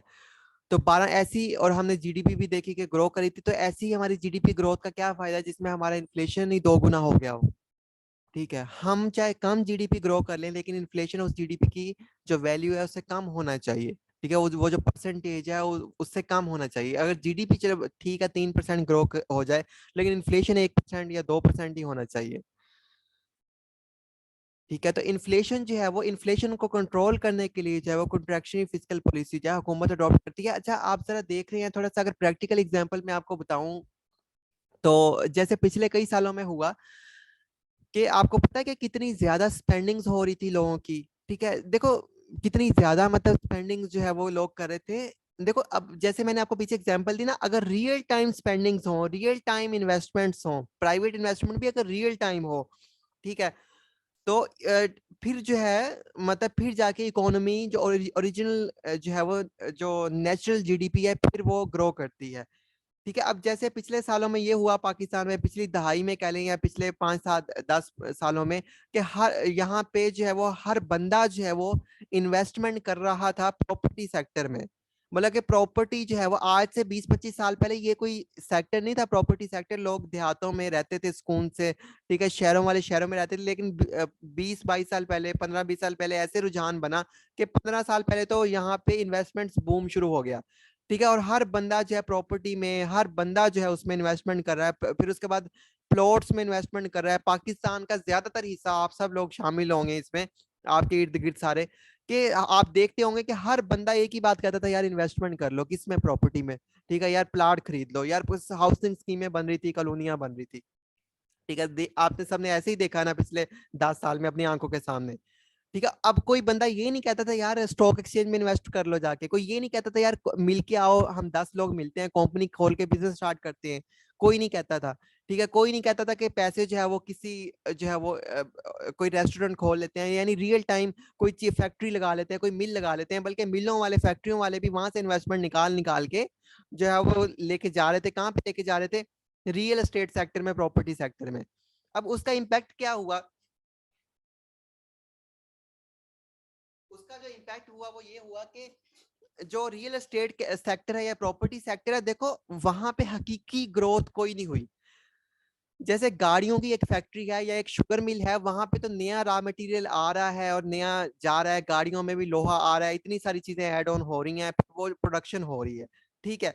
लेकिन जो रियल एस्टेट सेक्टर है वो प्लाट एक एक प्लाट अगर 20 जगह बिक रहा है, तो सोचो कि प्लाट तो वही टुकड़े का टुकड़ा है, ठीक है, प्लाट तो वही का वही है। वो तो जो है वो अगर उस पे घर भी बन जाता है तो एक ही दफा जो है वो मटेरियल वगैरह फरोख्त होगा, ठीक है। हर रोज तो प्रोडक्शन नहीं होगी ना। तो इसी तरह जो है वो, और फिर या फिर कई सालों बाद वो घर में रिपेयर होगा तो फिर थोड़ा सा मटेरियल आएगा, ठीक है, वो प्रोडक्शन में शामिल होगा। तो इस तरह से जो है जो, और प्लाट जो बनाते हैं, तो वो प्लाट जो खरीदते हैं वो आगे से आगे फाइल बिकती जाती है, तो वो एक ही जमीन का टुकड़ा जो है वो कई दफा बिक रहा है और कई दफा जो है वो सेल आउट हो रहा है। तो कलेक्टिवली यानी यहाँ पे अगर सोचें कि जो पूरा पाकिस्तान के ज्यादातर जो सरमायादार हैं, अगर वो जमीन में इन्वेस्टमेंट करना शुरू कर दें, ठीक है, और वहां उसी प्लाट के टुकड़ों को आगे बेची जाएं, है तो वहां पे तो रियल टाइम तो कोई प्रोडक्शन नहीं हुई। अगर वही लोग सारे के सारे ज्यादातर जो है वो लोग जो है वो इन्वेस्टमेंट करते, जो है वो फैक्ट्रियां लगाते, ठीक है, कंपनियां बनाते, मिलकर ज्वाइंट वेंचर्स करते, रियल टाइम प्रोडक्ट्स बनाते, रियल टाइम मशीनरी बनाते, रियल टाइम जो है वो गुड्स बनाते, सेल करते, एक्सपोर्ट करते, पाकिस्तान में बेचते, तो वो तो नहीं हुआ, ताकि कलेक्टिवली लोगों को रोजगार भी मिलता। अब जो एक प्लाट वगैरह है पूरे पाकिस्तान ने इस पर इन्वेस्टमेंट शुरू कर दिया, तो मुझे बताएं कि उसमें रोजगार किसको किसको मिलेगा? लेकिन अगर रियल टाइम जो इन्वेस्टमेंट होती, रियल टाइम अगर जो है इम्प्लीमेंटेशन होती पैसों की, तो वहां पे प्रोडक्शन रियल टाइम होती, तो वहां पे हजारों लोग रोजगार से जुड़ते। 1 मील लगती है तो पूरे शहर को रोजगार मिलता है, ठीक है। इस तरह 10 मिलें लगती हैं, 15 लगती हैं, हजारों अगर मिलें फैक्ट्रियां लग जाए तो यहाँ पाकिस्तान में रोजगार का मसला ही खत्म हो जाए। और जब लोगों को रोजगार मिलेगा, उन्हें पैसा मिलेगा, उनकी वो कंज्यूम करेंगे, आगे इकोनॉमी बूम करेगी। हुआ पाकिस्तान में क्या कि आर्टिफिशियल इन्वेस्टमेंट हो रही थी, यानी उसी जमीन का टुकड़ा, उसी पे एक ने ले लिया, अगले ने ले लिया, अगले ने ले लिया। इन रियल टाइम उस बंदे को तो फायदा हो रहा था, पर्सनली तौर पे उस ओनर को तो फायदा हो रहा था जो ये सेल परचेज का काम कर रहा था, लेकिन जो नेशनल इकोनॉमी है उस पर वो इम्पैक्ट नहीं कर रहा था, बल्कि नेशनल इकोनॉमी में उसका बुरा असर पड़ रहा था। क्योंकि इतने सारे पैसे, एक प्लाट सस्ता तो नहीं आता, इतने सारे पैसे जो है वो उस हाउसिंग सेक्टर में जब लग रहे थे, रियल एस्टेट सेक्टर में जब लग रहे थे, कलेक्टिवली वो पैसा लगना चाहिए था प्लांट्स पे, वो लगना चाहिए था जो है वो कंपनियों पे, वो लगना चाहिए था मिलों पे, उससे फैक्ट्रियां बनी चाहिए थी ताकि चाइना की तरह हम भी आप ऊपर अपलिफ्ट होते। तो पाकिस्तान में एक ऐसा रुझान आया पिछले 10-15 साल में, बल्कि मशहूरियों में कहा जाता था कि हकीकी इन्वेस्टमेंट या सिक्योर इन्वेस्टमेंट यही है प्लॉट वाली, ठीक है। तो इस ये मेन वजह हुई सारी की सारी, तो ये नॉन रियल ग्रोथ थी, ठीक है। अब वो तो इस वजह से जो है, तो हुकूमत फिर इस तरह पॉलिसीज क्यों अपनाती है? फिर हुकूमत ने ये स्टैंड लिया 2-3 साल पहले, उसे हैवी टैक्स इंपोज कर दिया, मतलब जो रियल एस्टेट सेक्टर है उस पर हैवी टैक्स इंपोज कर दिया 2-3 साल पहले, इन्हें कंट्रोल करने के लिए। और अब आप देख रहे हैं कि जो पिछले 5-7 साल में सिचुएशन थी, पिछले 2-3 साल में वो नहीं है। हर प्रॉपर्टी डीलर, हर प्रॉपर्टी ओनर, हर जो है वो हाउसिंग स्कीम वाले, वो ये लोग रो रहे हैं कि हम तो लॉस में चले गए, हुकूमत ने रेट इतने बढ़ा दिए, हुकूमत ने टैक्स इतने बढ़ा दिए। तो ये वजह है, हुकूमत ने इसलिए इतने टैक्सेस बढ़ाए कि ताकि ये तमाम लोग जो रियल एस्टेट सेक्टर में पैसा लगा रहे हैं, ये वहां से पैसा निकालें और जाके कहीं जो है वो दूसरी जगह पे लगाएं जहां पे रियल टाइम प्रोडक्शन हो, ताकि मुल्क की जीडीपी पे उसका इफेक्ट हो। तो इस तरह सम टाइम जो है हुकूमत जो है वो कॉन्ट्रैक्शनल फिस्कल पॉलिसी भी अपनाती है। और जब आर्टिफिशियल चीजें होंगी तो फिर इन्फ्लेशन तो नहीं रुकेगा ना, इन्फ्लेशन होगा। तो इसलिए हुकूमत इन्फ्लेशन को कंट्रोल करने के लिए सम टाइम जो है कुछ चीजों पे हैवी टैक्स लगा देती है, ठीक है, ताकि इन्फ्लेशन जो है वो कंट्रोल किया जा सके। और इसीलिए हुकूमत ने जो स्टॉक एक्सचेंज में अगर कोई इन्वेस्ट करता है तो उसे काफी राहत दी है, उनके 40% तक टैक्स में आई थिंक राहत दी है शायद। तो इसलिए ताकि लोग जो है वो कंपनियों के शेयर खरीदे। इधर हैवी हुकूमत ने टैक्स लगाया है, जबकि हुकूमत ने जो है वो जो कंपनीज हैं अगर उनमें कोई इन्वेस्ट करता है शेयर खरीदने की सूरत पे, तो वहां पे 40% तक रिलीफ दिया है। इसलिए दिया है ताकि लोग जो है यहाँ से पैसा निकाल के वहां पे जाएं, ताकि कंपनियों को जब पैसा मिलेगा वो आगे अपना बिजनेस बढ़ाएंगे, अपने प्रोडक्शन ज्यादा करेंगे, अपने आप को ग्रो करेंगे। तो ये मेन वजह है कि सम टाइम हुकूमत इन्फ्लेशन को कंट्रोल करने के लिए कॉन्ट्रैक्शनल फिस्कल पॉलिसी भी अपनाती है, अपनी स्पेंडिंग को भी कंट्रोल करती है और लोगों की स्पेंडिंग को भी इस तरह रोकती है टैक्सेस लगा के, ठीक है, ताकि इकोनॉमी जो है स्टेबल हो सके।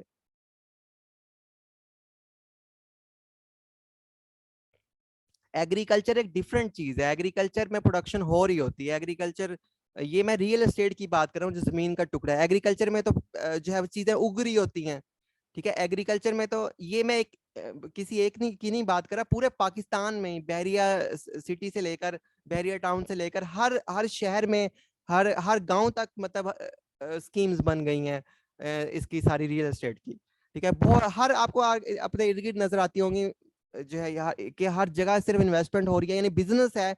अगर आप अपने शहर में देखें, जितने भी लोग यहाँ मौजूद हैं, जितने भी लोग मौजूद हैं अपने शहर में देखें, तो ज्यादातर लोग जो बिजनेस को बिजनेस समझते हैं वो कहते हैं कि रियल एस्टेट का बिजनेस है।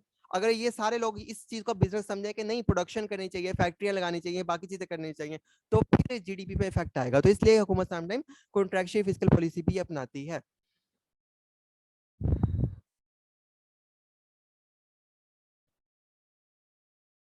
तो अब हम चलते हैं नेक्स्ट, यहाँ पे ये सारी हमने चीजें देख ली कि क्यों अपनाती है। अच्छा, एक यहाँ पे दूसरा हमारा सवाल रह गया था जो मैं आपसे कर रहा था कि जब हमारी जो है, मैं ये बात कर रहा था कि कंजम्पशन भी इंक्रीज होती है, ठीक है, फिजिकल एक्सपेंशन फिजिकल पॉलिसी में, ठीक है, और फिर इन्वेस्टमेंट भी इंक्रीज होती है, फिर गवर्नमेंट भी एक्सपेंडिचर ज्यादा करती है, ठीक है, गवर्नमेंट स्पेंडिंग ज्यादा करती है, और इसी तरह जो है वो टैक्सेस गवर्नमेंट कम कर देती है। तो मजमूई तौर पे हमारी जीडीपी बहुत अच्छी होती है और बहुत जबरदस्त जो है वो ग्रो करती है हमारी जीडीपी, ठीक है। और ये तब होता है जब हुकूमत एक्सपेंशनरी फिस्कल पॉलिसी अडॉप्ट करती है। तो ऐसे क्यों नहीं होना चाहिए कि गवर्नमेंट जो है वो एक्सपेंशनरी फिस्कल पॉलिसी ही अडॉप्ट करे। दुनिया भर की जो हुकूमतें हैं वो एक्सपेंशनरी फिस्कल पॉलिसी अडॉप्ट करें, वो क्यों कॉन्ट्रैक्शनरी अडॉप्ट करती हैं, ठीक है। अच्छा, अब हम देख लेते हैं कि अगर एक्सपेंशनरी फिस्कल पॉलिसी अडॉप्ट करें तो फिर इसका नुकसान क्या हो सकता है, ठीक है। हुकूमत हर दफा, जैसे इस टाइम पाकिस्तान पे जो हुकूमत है, इस टाइम पाकिस्तान नहीं बल्कि दुनिया भर में जो हुकूमतें हैं वो कॉन्ट्रैक्शनरी फिस्कल पॉलिसी अडॉप्ट किए हुए हैं, ठीक है। पाकिस्तान में, हिंदुस्तान में, दुनिया भर में जो हुकूमतें हैं वो कॉन्ट्रैक्शनरी फिस्कल पॉलिसी अडॉप्ट की हुई हैं क्योंकि वो अपने एक्सपेंसेस कम कर रही हैं और टैक्सेस ज्यादा लगा रही हैं। आप भी देखते होंगे पिछले साल से अब तक, जब से ये बजट आया कि हुकूमत ने बहुत टैक्स लगाया, इससे पिछली हुकूमत ने तो इससे भी ज्यादा टैक्स लगाया था, ठीक है। हुकूमत टैक्स नहीं कम करी, हालांकि आवाम का शदीद मुतालबा है कि बिजली पे टैक्स, ठीक है, बिजली पे टैक्स लगा रहे हैं। उसके बाद जो है वो मोबाइल्स पे टैक्स लगा रही हैं, घरों पे टैक्स लगा रहे हैं, प्रॉपर्टी पे टैक्स लगा रहे हैं, ठीक है, खाने की चीजों पे टैक्स लगा रहे हैं। हर जगह पे जो है वो आपको टैक्सेशन मिलती है। हुकूमत जो है वो हैवी टैक्सेशन कर रही है और अपनी स्पेंडिंग्स को भी हुकूमत कंट्रोल कर रही है। नई तमीरात नहीं कर रही, नई जो है वो कंपनियां नहीं खोल रही है हुकूमत, ठीक है, नई एसओईज नहीं खोल रही, नई रोजगार नहीं दे रही, नई जो है वो एम्प्लॉयमेंट अपॉर्चुनिटीज करें, या नए जो रिसोर्सेज हैं हुकूमत नहीं क्रिएट करी बल्कि स्पेंडिंग को महदूद किया हुआ है खर्चों की हद तक, और टैक्सेस को हैवी किया हुआ है। तो इसी वजह से पाकिस्तान में और दुनिया भर में जो हुकूमतें हैं इस टाइम, ये ग्लोबल इन्फ्लेशन की वजह से, ग्लोबल जो है वो इकोनॉमी जो खराब हुई है उसकी वजह से कॉन्ट्रैक्शनरी फिस्कल पॉलिसी जो है वो अडॉप्ट किए हुए हैं, ठीक है।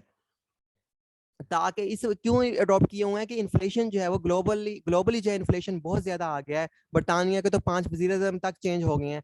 तो इसी वजह से कि बरतानवी पाउंड जो है वो डॉलर के इक्वल आ गया, एक बरतानवी पाउंड इज इक्वल टू $1। तो ऐसे कभी भी नहीं हुआ था हिस्ट्री में, पाउंड जो है हमेशा भारी होता था, तो सिर्फ इस वजह से कि इन्फ्लेशन की वजह से, बाकी चीजों की वजह से। तो ये ताकि इन्फ्लेशन को कंट्रोल तभी किया जा सकता है जब कॉन्ट्रैक्शनरी फिस्कल पॉलिसी अडॉप्ट की जाएगी।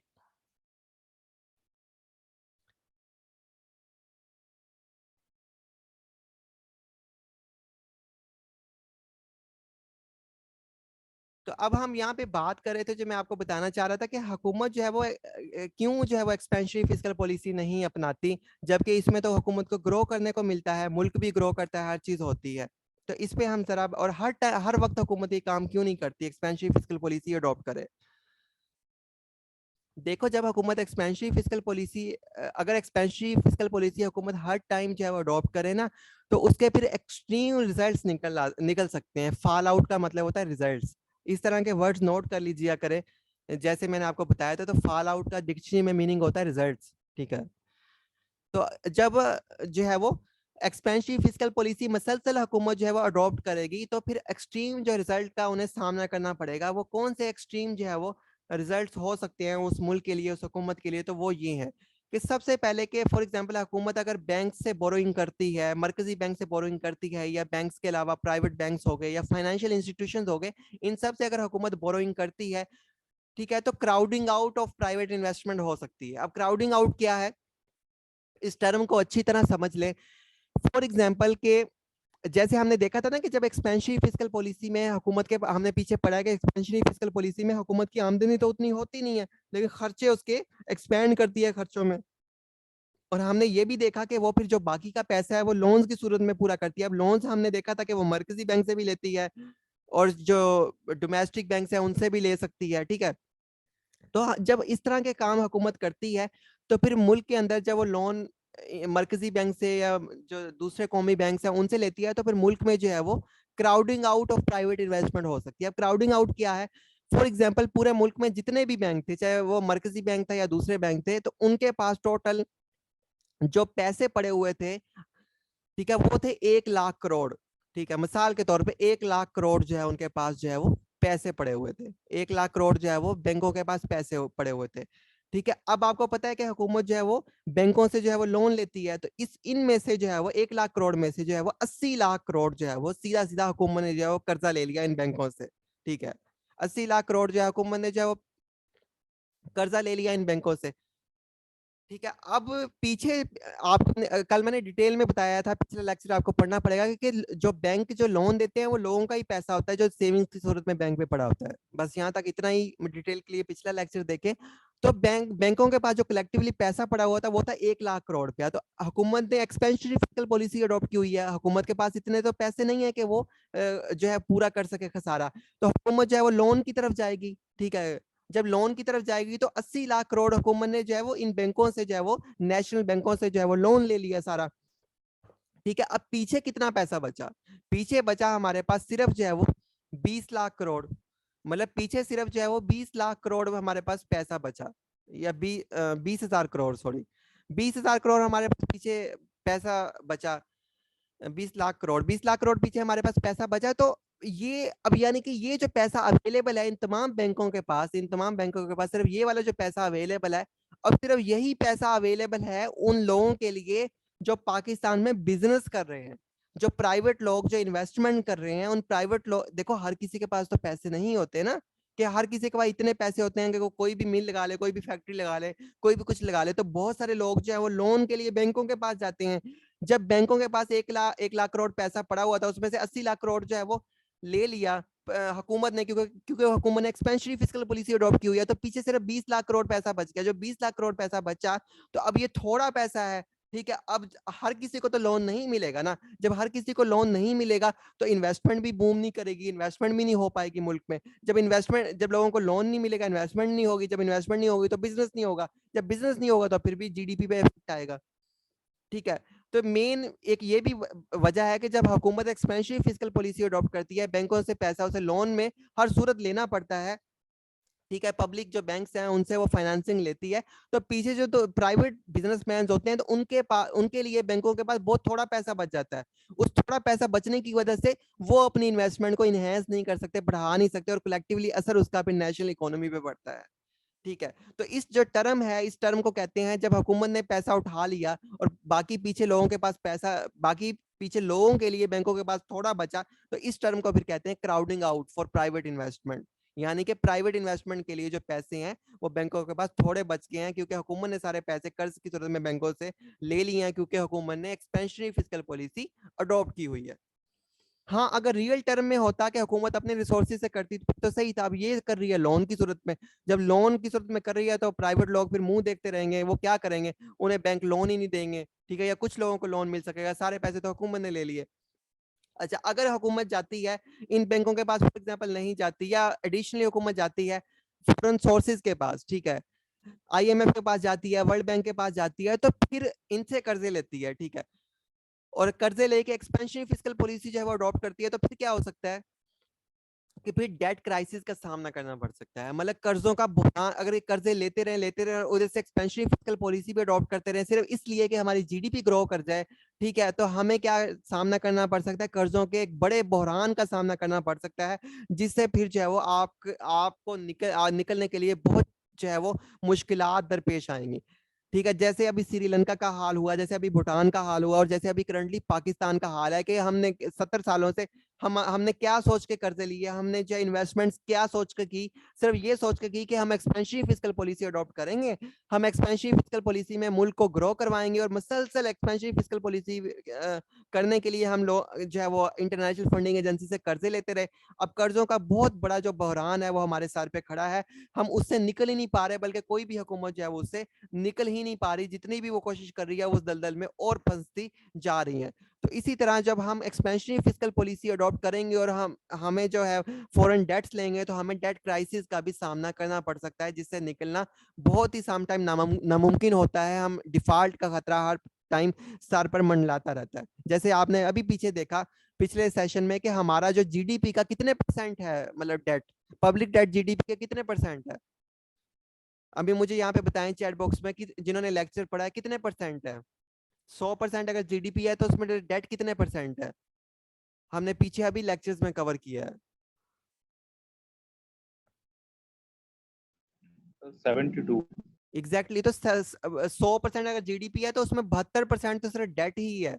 तो हमें हैवी डेट क्राइसिस का इस टाइम पाकिस्तान जो है वो शदीद जो है वो कर्जों के बहरान में है, डेट क्राइसिस में है, और इससे बहुत कोशिश करके भी हुकूमत नहीं निकल पा रही। कोई भी हुकूमत इससे जो है वो उसके लिए निकलना आसान नहीं है, बहुत मुश्किल है, ठीक है। तो अगर तो क्यों होता है ये? जब हुकूमत एक्सपेंशनरी फिस्कल पॉलिसी की तरफ जाती है तो उसका फिर जो फॉल आउट हो सकता है, जो रिजल्ट हो सकता है, वो ये हो सकता है अच्छा, तीसरा जो हम पढ़ रहे हैं कि जब हम करेंसी प्रिंट करते हैं एक्सपेंशन फिस्कल पॉलिसी अडॉप्ट करने के लिए, अब हमारे पास जो तीसरा रास्ता है, अब कनेक्ट करते जाए उन लेक्चर्स के साथ। जैसे पीछे मैंने पढ़ाया था कि हम पब्लिक बैंक से बारो कर सकते हैं, ठीक है, हुकूमत अपने डेट फाइनेंसिंग के लिए, ठीक है। उसके बाद फॉरेन सोर्सेज से जो है वो बोरो कर सकती है डेट फाइनेंसिंग के लिए, डेफिसिट फाइनेंसिंग के लिए, सॉरी। और फिर मैंने आपको बताया था करेंसी जो है वो छाप सकती है, ठीक है। अब ये उसके साथ कनेक्ट करेंगे तो समझ आएगा आपको। तीसरा जो हुकूमत के पास एक्सपेंशन फिस्कल पॉलिसी हुकूमत अडॉप्ट करती है, ठीक है, तीसरा उसके पास जरिया है, रास्ता है कि वो करेंसी प्रिंट कर ले। लेकिन जब करेंसी प्रिंटिंग की तरफ जाती है तो उसे फिर इन्फ्लेशन का सामना करना पड़ेगा, ठीक है। जब मार्केट में नोट ज्यादा हो जाएंगे तो करेंसी की वैल्यू गिर जाएगी, जब वैल्यू गिर जाएगी तो फिर करेंसी की वर्थ खत्म हो जाएगी। जहां पे आज से 10 साल पहले जो चीज 100 रुपए की मिलती थी, आज वो जो है वो 2000 रुपए में मिल रही है। वही करेंसी है, वही वैल्यू है, वही फिगर्स है, वही नंबर है, वही मुल्क है। लेकिन उसी मार्केट में जब आप जाते हैं, मार्केट में क्योंकि नोट ज्यादा आ चुके हैं तो करेंसी की वैल्यू गिर चुकी है। जो चीज 10 साल पहले मिलती थी, आप सोच नहीं सकते कि आज उसी रेट में वो चीज आपको मिल सके। तो जब करेंसी प्रिंटिंग की तरफ जाते हैं, एक्सपेंशनरी फिस्कल पॉलिसी अडॉप्ट करने के लिए करेंसी प्रिंटिंग का सहारा लेते हैं, तो फिर हमें इन्फ्लेशन का सामना करना पड़ता है, ठीक है। अब आते हैं लास्ट में, मतलब आगे वो कह रहा है कि टैपिंग फॉरेन एक्सचेंज रिजर्व्स, ठीक है। Tapping foreign exchange reserve, tapping का मतलब है कि जो फॉरेन एक्सचेंज रिजर्व्स हैं हमारे पास, जो जखायर हैं, ठीक है, जो हमारे पास डॉलर्स के जखायर हैं, पाउंड्स के, दूसरी करेंसीज के जो हमारे पास जखायर हैं, वो टैपिंग उनकी हो रही है, वो कतरा कतरा वो बह रहे हैं, मतलब वो गिर रहे हैं, बह रहे हैं, वो हमारे जो तिजोरी है उससे निकल रहे हैं, ठीक है। जब और इसका जब एक्सपेंशन फिस्कल पॉलिसी अडॉप्ट की जाती है तो बेतहाशा हम एक्सपेंडिचर करते हैं, तो उसका रिजल्ट ये निकलता है कि हमारे पास जो है फॉरेन एक्सचेंज और रिजर्व्स हैं वो खत्म हो जाते हैं। जैसे कि फॉर एग्जांपल हमने पीछे पढ़ा कि एक्सपेंशन फिस्कल पॉलिसी में हुकूमत जो है वो टैक्स जो है वो अवाम के ऊपर कम कर देती है। जब टैक्स कम कर देती है तो लोगों की कंजम्पशन बढ़ जाती है। जब कंजम्पशन ज्यादा बढ़ जाएगी लोगों की, तो लोग लोग जो है वो पैसे ज्यादा होगा लोगों के पास, लोग गाड़ियां मंगवाएंगे, ठीक है, लोग जो है वो बाहर से चीजें मंगवाएंगे, इंपोर्ट करेंगे, बेतहाशा चीजें, लग्जरी आइटम इंपोर्ट करेंगे, बहुत सारी चीजें लोग बाहर से इंपोर्ट करेंगे जब लोगों की जेब में पैसा होगा, ठीक है। जब चीज लोग जब लोग चीजों को इंपोर्ट करेंगे बाहर से, तो जो मुल्क के जो ज़र मुबादला के जो जखायर हैं, जो फॉरेन एक्सचेंज रिजर्व्स हैं, वो कम हो जाएंगे, वो खत्म हो जाएंगे, वो आहिस्ता आहिस्ता बह जाएंगे सारे के सारे। और फिर हाँ, एक स्टेज ऐसी आ जाएगी कि हम कुछ भी इंपोर्ट नहीं कर सकेंगे जब कि हमारे पास डॉलर्स के जखायर ही ना हो, तो बैलेंस ऑफ पेमेंट्स का क्राइसिस आ जाएगा हमारे पास, ठीक है। तो इस तरह से जो है वो, अगर हुकूमत जो है वो एक्सपेंशन फिस्कल पॉलिसी में जाती है, टैक्स खत्म करती है या कम करती है, लोगों के पास पैसा ज्यादा होगा और लोग ज्यादा चीजें इंपोर्ट करेंगे, ज्यादा गाड़ियां मंगवाएंगे, और फाइनली हमारे फॉरेन एक्सचेंज जो रिजर्व्स हैं वो सारे के सारे बह जाएंगे, ठीक है। और हमें बैलेंस ऑफ पेमेंट्स क्राइसिस का सामना करना पड़ सकता है। अब बैलेंस ऑफ पेमेंट्स क्या होता है?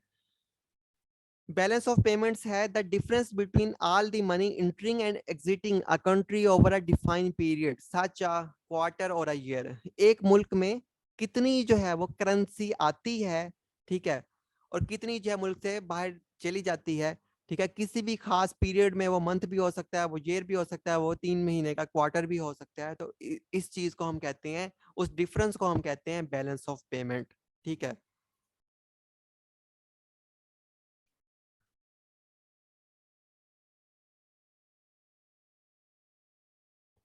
अच्छा, अब हमने मुल्क को तो ग्रो करना है ना, मुल्क को तो आगे लेके जाना है, तो ऐसे कौन से सिर्कमस्टांसेस हैं जिस पे जो है वो हमें बोरिंग करनी चाहिए, या बोरिंग जो है वो जस्टिफाइड है? तो ऐसे कौन से सिर्कमस्टांसेस हैं कि हम बोरिंग जो है वो करें, ठीक है। तो इस तरह वो देख लेते हैं कि देखो, यहाँ पे अगर मैं जरा एग्जांपल दूं आपको, कि देखो बात ये है कि हमने ग्रो तो करना है, ठीक है, हमने तो आगे तो बढ़ना है। हम ये तो नहीं कर सकते कि मुल्क की ग्रोथ ही रोक दें सिर्फ इस वजह से कि हमने जी एक्सपेंशन फिस्कल पॉलिसी नहीं अडॉप्ट करनी। देखो, अगर हम पर्सनल लाइफ्स की भी एग्जांपल लेना, तो सम टाइम हम सबके पास भी पैसे नहीं होते, ठीक है, तो हम पैसे फिर बोरो कर लेते हैं किसी दोस्त से, या बैंक से कर लेते हैं, या किसी से उधार लेके फिर हम ना छोटा मोटा हम अपना कारोबार शुरू कर देते हैं।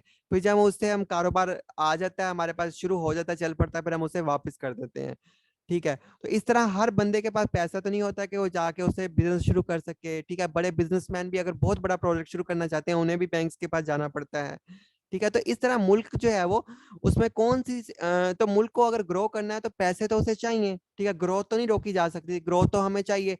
तो उसके लिए ऐसे कौन से सिचुएशंस हैं, कौन से सिर्कमस्टेंसेस हैं जिनमें जो बोरिंग है वो जस्टिफाइड है, ठीक है, जिनमें हमें बोरिंग जो है वो करनी चाहिए, ठीक है। या जिन ऐसे कौन से सिर्कमस्टेंसेस हैं कि अगर वो मेजर्स अडॉप्ट किए जाएं तो हम बोरिंग जो है वो कर सकते हैं, ठीक है। वो कौन से ऐसे मेजर्स हैं, जरा वो पढ़ लेते हैं। सबसे पहले वो कहते हैं ये पहले सिचुएशन होनी चाहिए कि inflation must be under control. अगर इन्फ्लेशन जो है वो आपके मुल्क में अंडर कंट्रोल है, ठीक है, तो इट्स मींस कि आप बोरिंग कर सकते हैं। मतलब इन्फ्लेशन जो है वो ज्यादा नहीं है, नॉर्मल है, एक आइडियल या गुड पोजीशन में है, तो इट्स ओके, कोई मसला नहीं है, आप जो है वो बोरिंग की तरफ जा सकते हैं, ठीक है। आप एक्सपेंसिव फिस्कल पॉलिसी की तरफ जा सकते हैं। अब इन्फ्लेशन जो है वो यहाँ पे अगर इकोनॉमिस्ट बैठे हैं, एमफिल इकोनॉमी वाले और बाकी मास्टर्स वाले, वो मुझे जरा बताएं कि इकोनॉमिक्स क्या कहती है यहाँ पे कि आइडियल जो इन्फ्लेशन रेट होता है किसी मुल्क में वो कितना होना चाहिए, और एक गुड या नॉर्मल इन्फ्लेशन रेट जो है वो कितने परसेंट तक हो सकता है किसी मुल्क में। जरा मुझे बताइएगा यहाँ पे मैसेज पे। वो सारे लोग जिन्होंने एमफिल इकोनॉमिक्स और मास्टर इन इकोनॉमिक्स किया हुआ है वो जरा बताएं, या बैचलर इन इकोनॉमिक्स वाले।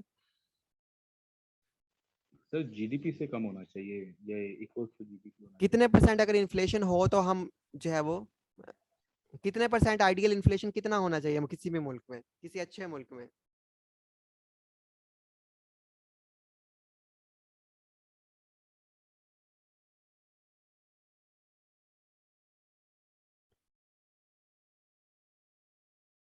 एग्जैक्टली यही सबने सही बताया। देखो इन्फ्लेशन जो है वो अगर आपके पास 2 से 3% में, मतलब अगर 1-2% है तो समझो कि वो एक बहुत ही अच्छा मुल्क है, आइडियल है।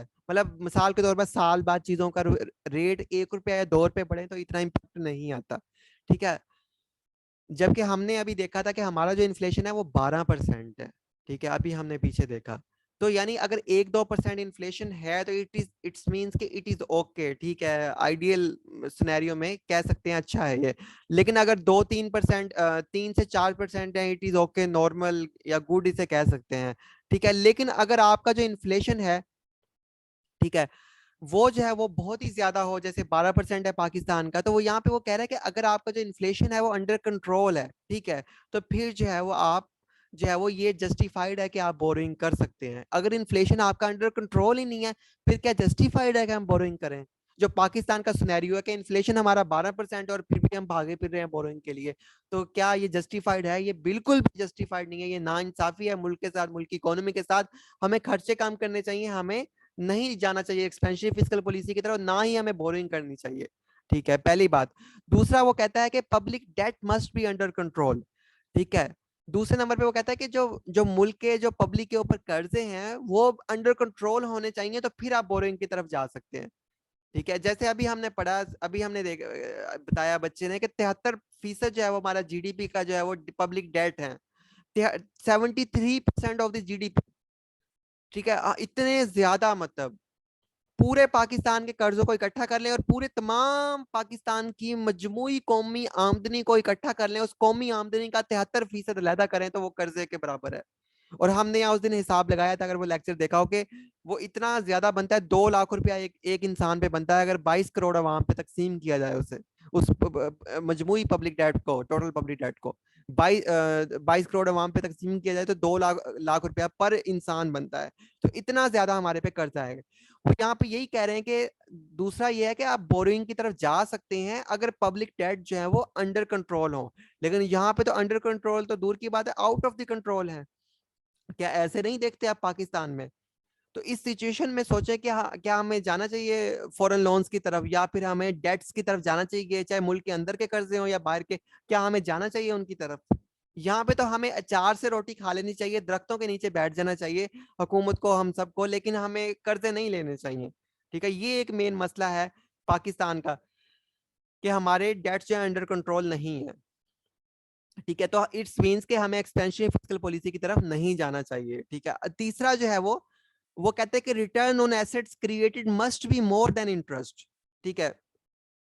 आपने आरओए पढ़ा होगा सर, यूनुस ने ने आपको पढ़ाया होगा। जब आप कोई एसेट क्रिएट करते हैं तो उसका जो रिटर्न है, उसकी जो वैल्यू है उससे ज्यादा आना चाहिए कि उसकी वैल्यू चाहे वो पूरी हो जाए। फॉर एग्जांपल कि आपने जो है वो एक जो है वो मिसाल के तौर पर आपने जो है वो एक सड़क बना दी, ठीक है। अब सड़क बना दी आपने 100 करोड़ की, ठीक है, और उस पे आपको जो है वो आमदनी आ रही है महीने की या साल की आ रही है, वो सिर्फ आ रही है 20-30 लाख या जो है वो 1 करोड़ आ रही है। फॉर एग्जाम्पल सड़क बना दी आपने 100 करोड़ की और साल की आमदनी आ रही है आपको 1 करोड़, तो यानी उसे उस आमदनी को पूरा करने के लिए, उस खर्चे को पूरा करने के लिए आपको जो है वो 100 साल चाहिए। तो आप ऐसा बिजनेस करें जिसमें आपकी बिजनेस की कॉस्ट भी रिकवर हो जाए, ऐसा आप डेवलपमेंट करें जिसमें कॉस्ट भी रिकवर हो जाए, ठीक है। और रिकवर होने के बाद उल्टा वो प्रॉफिट भी देना शुरू कर दे, ताकि जो है वो उस प्रॉफिट से बाकी अवाम पे लगाया जाए। मिसाल के तौर पे जो रेलवे है मिसाल के तौर पे जो रेलवेज है उस पर हुकूमत इतनी इन्वेस्टमेंट कर देती है, इतनी इन्वेस्टमेंट कर देती है कि उस इन्वेस्टमेंट को रिकवर 100 अरब की इन्वेस्टमेंट कर देती है, उस 100 अरब की इन्वेस्टमेंट को रिकवर करने के लिए 50 साल चाहिए, ठीक है। तो 50 साल तो नहीं हम वेट कर सकते, बल्कि हमें इस तरह की इन्वेस्टमेंट करनी चाहिए कि 7-8 साल 10 साल में हमारे पैसे भी पूरे हो जाएं और 10 साल के बाद जो है वो हमें जो है वो प्रॉफिट भी मिलना शुरू हो जाए, ताकि वो फिर हमारा सहारा बने, कंधा बने वो वाले प्रोजेक्ट। तो यहाँ पे पाकिस्तान में क्या हो रहा है, अभी आप देखें जो भी हुकूमत प्रोजेक्ट्स कर रही है, क्या उनका रिटर्न मिल रहा है हुकूमत को? आपने एनएचए भी पढ़ लिया, नेशनल हाईवे अथॉरिटी, आपने एसओईज में हुकूमत के तमाम कमर्शियल प्रोजेक्ट्स पढ़ ली हैं, कमर्शियल कंपनीज पढ़ ली हैं जो मुख्तलिफ प्रोजेक्ट चला रही हैं। मुझे बताएं कि कोई वहां पे मुनाफे में है? रिटर्न ऑन एसेट जो है वो हमें मिल रहा है कहीं पे? ठीक है, मुझे बताएं यहाँ पे जरा।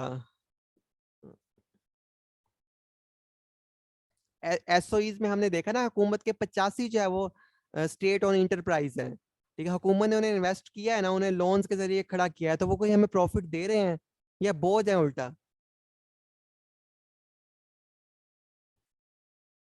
तो इसी तरह हुकूमत कोई पुल बनाती है, कोई सड़कें बनाती है, तो वो थोड़ा सा कमा के देती है। जैसे हमने नेशनल हाईवे अथॉरिटी में पढ़ा था कि एनएचए जो है पूरे मुल्क भर में उनकी सड़कें हैं, लेकिन सबसे पहले नंबर पे थी आई थिंक, या दूसरे पे, कि सबसे ज्यादा जो लॉस है एनएचए कर रही है नेशनल हाईवे अथॉरिटी, क्योंकि हुकूमत ने इतनी इन्वेस्टमेंट की है लेकिन उसका आरओए जीरो है, कम है, बल्कि नेगेटिव में है, उल्टा बोझ है हुकूमत पे, ठीक है।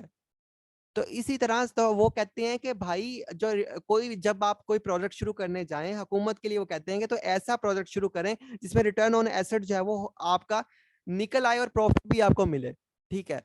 तो पाकिस्तान में ऐसा बिल्कुल भी नहीं होता। अगर ऐसी चीजें आप कर रहे हैं, ऐसे प्रोजेक्ट्स आप कर रहे हैं जिसमें आपको बदले में मुनाफा मिल रहा है, साफ अगर सादा जुबान में बात करूं, ऐसे आप काम, हुकूमत डेवलपमेंट तरक्याती काम कर रही है या ऐसे प्रोजेक्ट कर रही है जिसमें जिसमें हुकूमत को मुनाफा मिल, जिसमें रिटर्न में मुनाफा मिल रहा है, ठीक है, तो वो करने चाहिए ताकि स्टेट के जो रेवेन्यू है उसमें इनहेंस हो, वो मुनाफा शामिल हो, स्टेट का रेवेन्यू बढ़े। लेकिन ऐसा प्रोजेक्ट हुकूमत करती है, ठीक है, ऐसा प्रोजेक्ट करती है जिसमें हुकूमत को जो है उल्टा बदले में मुनाफा नहीं खसारा मिल रहा हो। ऐसा कमर्शियल प्रोजेक्ट करे जिसमें हुकूमत को खसारा मिल रहा हो, तो वो हुकूमत के जो साल के जो खसारे हैं उसमें शामिल हो जाएगा। हुकूमत को कहीं से लोन लेके या पैसे लेके अपनी जेब से देने पड़ेंगे पैसे। तो पाकिस्तान में जितने भी हुकूमत इस टाइम प्रोजेक्ट चला रही है, तो उनमें खसारे का सामना करना पड़ा है, मुनाफे का नहीं। तो वो ये कहते हैं कि आप जो जब भी आप एक्सपेंशनरी फिस्कल पॉलिसी की तरफ जाएं, तो उसमें जो है वो इस तरह के जो है वो आपको काम करने हैं कि जो ऐसे प्रोडक्ट्स डेवलप करने हैं जिनमें आपको प्रॉफिट मिले, ना कि उल्टा लॉस मिल रहा हो, ना कि उनकी वैल्यू ही ना रिकवर हो रही हो सालों बाद, ठीक है। तो ये आप कर रहे हैं अपने मुल्क में, तो फिर आपके लिए मजीद फर्दर बोरिंग जस्टिफाइड है। अगर ये नहीं कर रहे हो तो फिर आपके लिए बोरिंग नहीं करनी चाहिए आपको। अच्छा, आगे वो कहते हैं कि boring should not go for revenue expenditure, यानी इन सिंपल यहाँ पे ये भी कह सकते हैं कि वो कह रहा है कैपिटल एक्सपेंडिचर करें, या जब आप बोरिंग कर रहे हैं तो एक्सपेंशन फिस्कल पॉलिसी की तरफ जाएं तो यहाँ पे कैपिटल एक्सपेंडिचर करें, कैपिटल एक्सपेंडिचर जो मैंने पढ़ाए थे पहले लेक्चर में, ठीक है। वो कहते हैं बोरिंग अगर करें तो आप कैपिटल एक्सपेंडिचर कर रहे हो ताकि बदले में आपको रिटर्न मिले। लेकिन वो कहता है कि यहाँ पे आगे 4 नंबर पे वो कहता है कि जब आप बोरिंग कर रहे हैं, पैसा एक्सपेंशन फिस्कल पॉलिसी की तरफ जा रहे हैं, लेकिन वो पैसा जो है आप रेवेन्यू एक्सपेंडिचर की सूरत में जो है वो उड़ा रहे हैं, ठीक है, उस पैसे की रिटर्न की कोई होप ही नहीं है, वो तो आप जाया कर रहे हैं पैसा एक किस्म का, ठीक है। तो वो कहते हैं कि फिर आपको अगर इस तरह का आप काम कर रहे हैं तो फिर आपके मुल्क के लिए बोरिंग जो है वो जस्टिफाइड नहीं है। अगर आपने पैसा लेके रेवेन्यू एक्सपेंडिचर्स ही करने हैं, पैसा उड़ाना ही है, जाया ही करना है, तो इट्स मीन कि आपके लिए जो फर्दर बोरिंग है या बोरिंग है वो आपके लिए जस्टिफाइड है ही नहीं, आपको बोरिंग नहीं करनी चाहिए।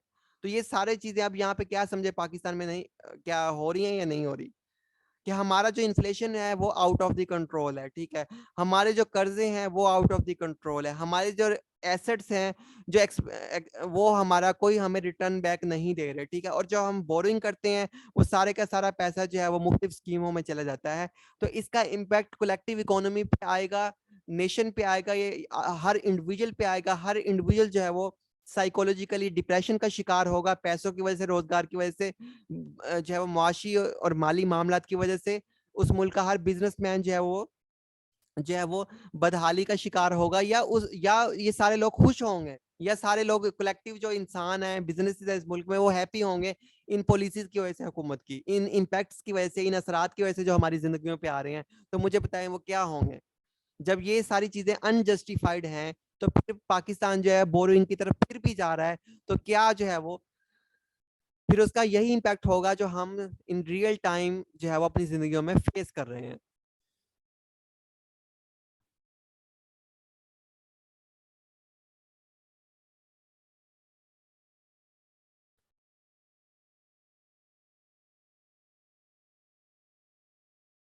तो यहाँ पे हमने देखा कि किस तरह से जो है वो हुकूमत किन सिचुएशंस में अगर कौन सी सिचुएशंस हो तो हुकूमत जो है वो बोरिंग करे फर्दर, और बोरिंग की तरफ जाए जो जस्टिफाई करती है कि हुकूमत को बोरिंग करनी चाहिए, कि इन्फ्लेशन कंट्रोल में हो, पब्लिक डेट्स कंट्रोल में हो, ठीक है, एसेट्स जो है वो ऐसे आपने बनाए हो या ऐसे तामीर हो रहे हो जिनका आरओए ज्यादा हो, या फिर जो है वो आप रेवेन्यू एक्सपेंडिचर ना करें बोरिंग की रकम से, ठीक है। तो इन सब सिर्कमस्टेंसेस और सिचुएशंस में ही आपको फर्दर बोरिंग करनी चाहिए, वरना जो है वो बोरिंग आपके लिए जो है वो क्राइसिस का जो है वो रिजल्ट लेके आ सकती है, फॉल आउट लेके आ सकती है। यहाँ पे आगे हम थोड़ा सा बढ़ते हैं या पब्लिक डेट के ऊपर और बात करते हैं, कॉन्सेप्चुअल अंडरस्टैंडिंग कुछ करते हैं और यहाँ पे बता रहे हैं, अच्छा दो तरह के लोग हैं, दो तरह के एक्सपर्ट्स या इकोनॉमिस्ट हैं, दो उनके व्यूज हैं। जो पहली साइड वाले लोग हैं उनका ये व्यू है, जो एक उनका ये नजरिया है कि it is shifting of burden on, कि अगर हम लोन लेते हैं, मतलब अगर हम कर्जा लेते हैं, बोरिंग की तरफ जाते हैं, तो ये जो है वो मुस्तकबिल की जो हमारी जनरेशन हैं उनके ऊपर जो है वो बर्डन है, ठीक है। यानी कि जो पहली तरह के लोग हैं वो ये कहते हैं डेट के हवाले से, क्या कहते हैं, लोन नहीं लेने चाहिए, ठीक है, बल्कि लोन्स नहीं लेने चाहिए। वो कहते हैं अगर हम लोन्स लेते हैं और एक्सपेंसिव फिस्कल पॉलिसी अडॉप्ट करते हैं तो ये एक तरह से जो फ्यूचर की हमारी नस्लें होंगी, क्योंकि लोन कभी ना कभी तो पे करना है। फॉर एग्जाम्पल हमने आलमी एजेंसियों से लोन लिया, हमने वर्ल्ड बैंक से लिया, हमने मुल्क के अंदर लिया, तो 5 10 20 25 साल बाद लोन तो पे करना ही पड़ेगा ना। अब ये वाली गवर्नमेंट नहीं करेगी तो आइंदा 20 साल बाद वाली गवर्नमेंट करेगी। जैसे पिछले 30 सालों में जो कर्जा लिया था, पिछले 70 सालों में कर्जा लिया था, हम जो जनरेशन है हम वो भुगत रहे हैं, आज के सारे लोग वो भुगत रहे हैं। हालांकि पिछला टाइम ज्यादा अच्छा था, वहां ज्यादा स्टेबिलिटी थी, लेकिन उस टाइम जो लोन लिया उससे हम आज भुगत रहे हैं, ठीक है। तो फ्यूचर की जो अगर हम लोन लेंगे तो फ्यूचर की जो जनरेशन है उन पे ये बर्डन बनेगा, तो लिहाजा लोन की तरफ हमें नहीं जाना चाहिए, लोन नहीं लेना चाहिए। तो इन लोगों का ये मानना है। और आगे वो कहते हैं कि इसके लोन्स के अलावा जो एजेंसीज के अलावा जो बॉन्ड्स वगैरह भी इशू करते हैं तो उनमें भी हमें पे बैक करना पड़ता है, 5 से 20 साल के टर्म के बॉन्ड होते हैं, तो उनमें भी पैसे तो वापस करने हैं ना।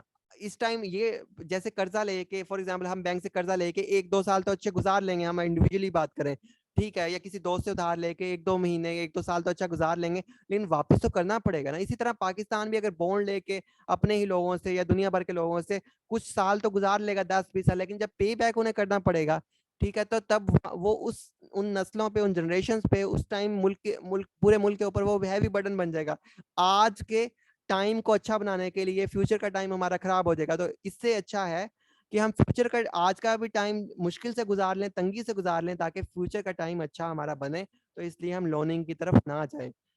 आगे वो कहते हैं कि if taxes are raised in future consumption expenditure will fall which may also results in fall in national savings. यहाँ पे बात कर रहा है टैक्सेस जो है अगर मुस्तकबिल में बढ़ाए गए, देखो यहाँ पे वो असल बात ये कर रहा है, वो ये कहना चाह रहा है कि जब हम लोन लेते हैं, ठीक है, फ्यूचर में जब उन लोन्स को पे बैक करना है, ठीक है, चाहे बॉन्ड्स हैं या फॉरेन लोन्स हैं या नेशनल लोन्स हैं, जब उन्हें फ्यूचर में पे बैक करना है तो वो पे बैक के लिए भी तो कोई तरीका होगा ना। पे बैक कैसे करेगी हुकूमत? हुकूमत का रेवेन्यू का सोर्स तो टैक्सेस है, तो फ्यूचर में फिर जब पे बैक करने का उन्हें टाइम आएगा तो हुकूमत टैक्स रेज करेगी।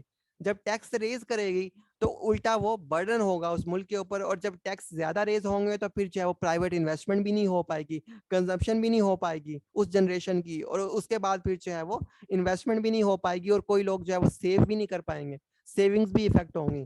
ठीक है, तो हुकूमत के पास तो कोई ऑप्शन नहीं है कि हुकूमत के पास इतना मुनाफा कहीं से आ रहा है कि वो उन पैसों से लोन पूरा करते, बल्कि एक ही तरीका है, हुकूमत टैक्सेशन हैवी करे, फ्यूचर में टैक्सेशन हैवी करेगी, ज्यादा रेवेन्यू आएगा, फिर उन रेवेन्यू से जो है वो लोन का कर्जा चुकाएगी।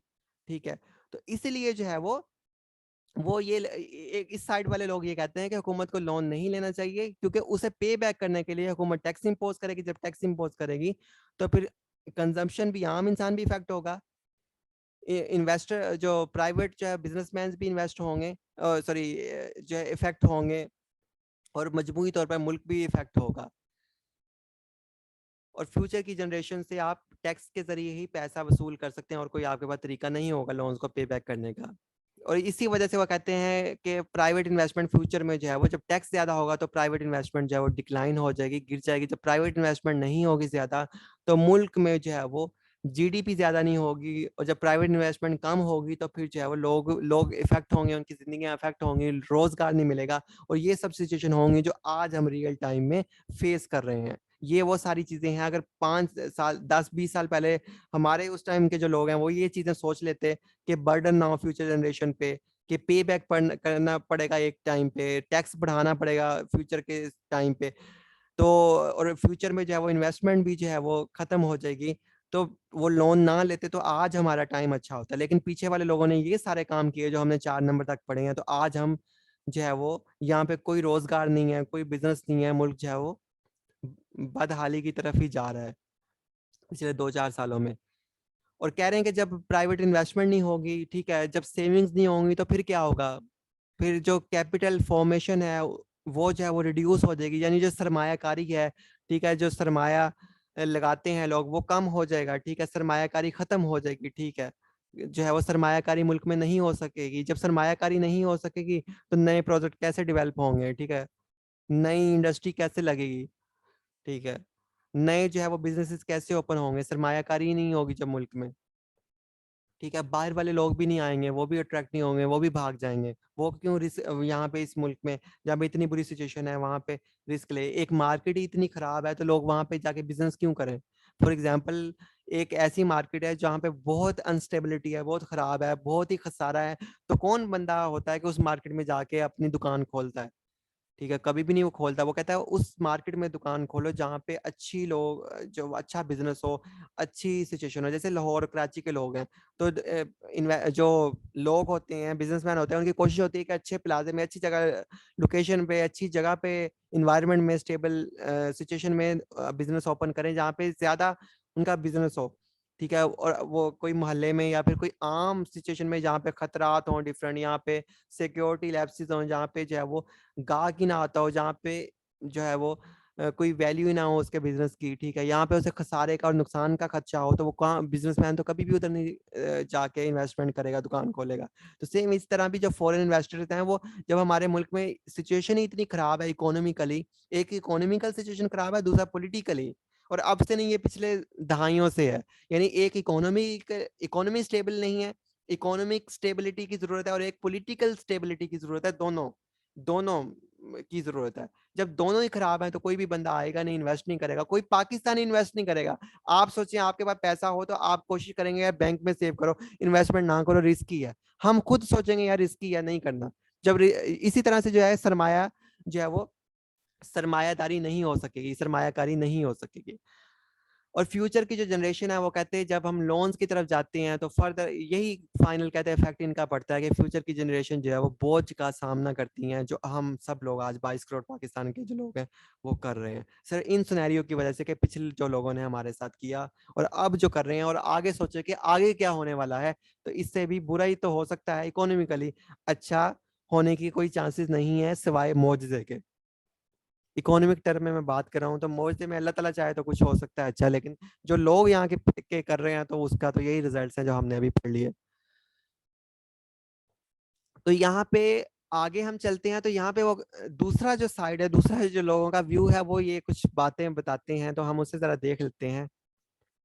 वो सेकंड साइड वाला जो व्यू है वो ये कहते हैं कि डेट डज नॉट मैटर, कर्जा मैटर नहीं करता, because majority of this we own it to the our self. वो कहते हैं डेट जो है वो मैटर ही नहीं करता, क्योंकि हम जो मेजोरिटी हैं अपनी जिंदगियों में भी तो ऐसे करते हैं।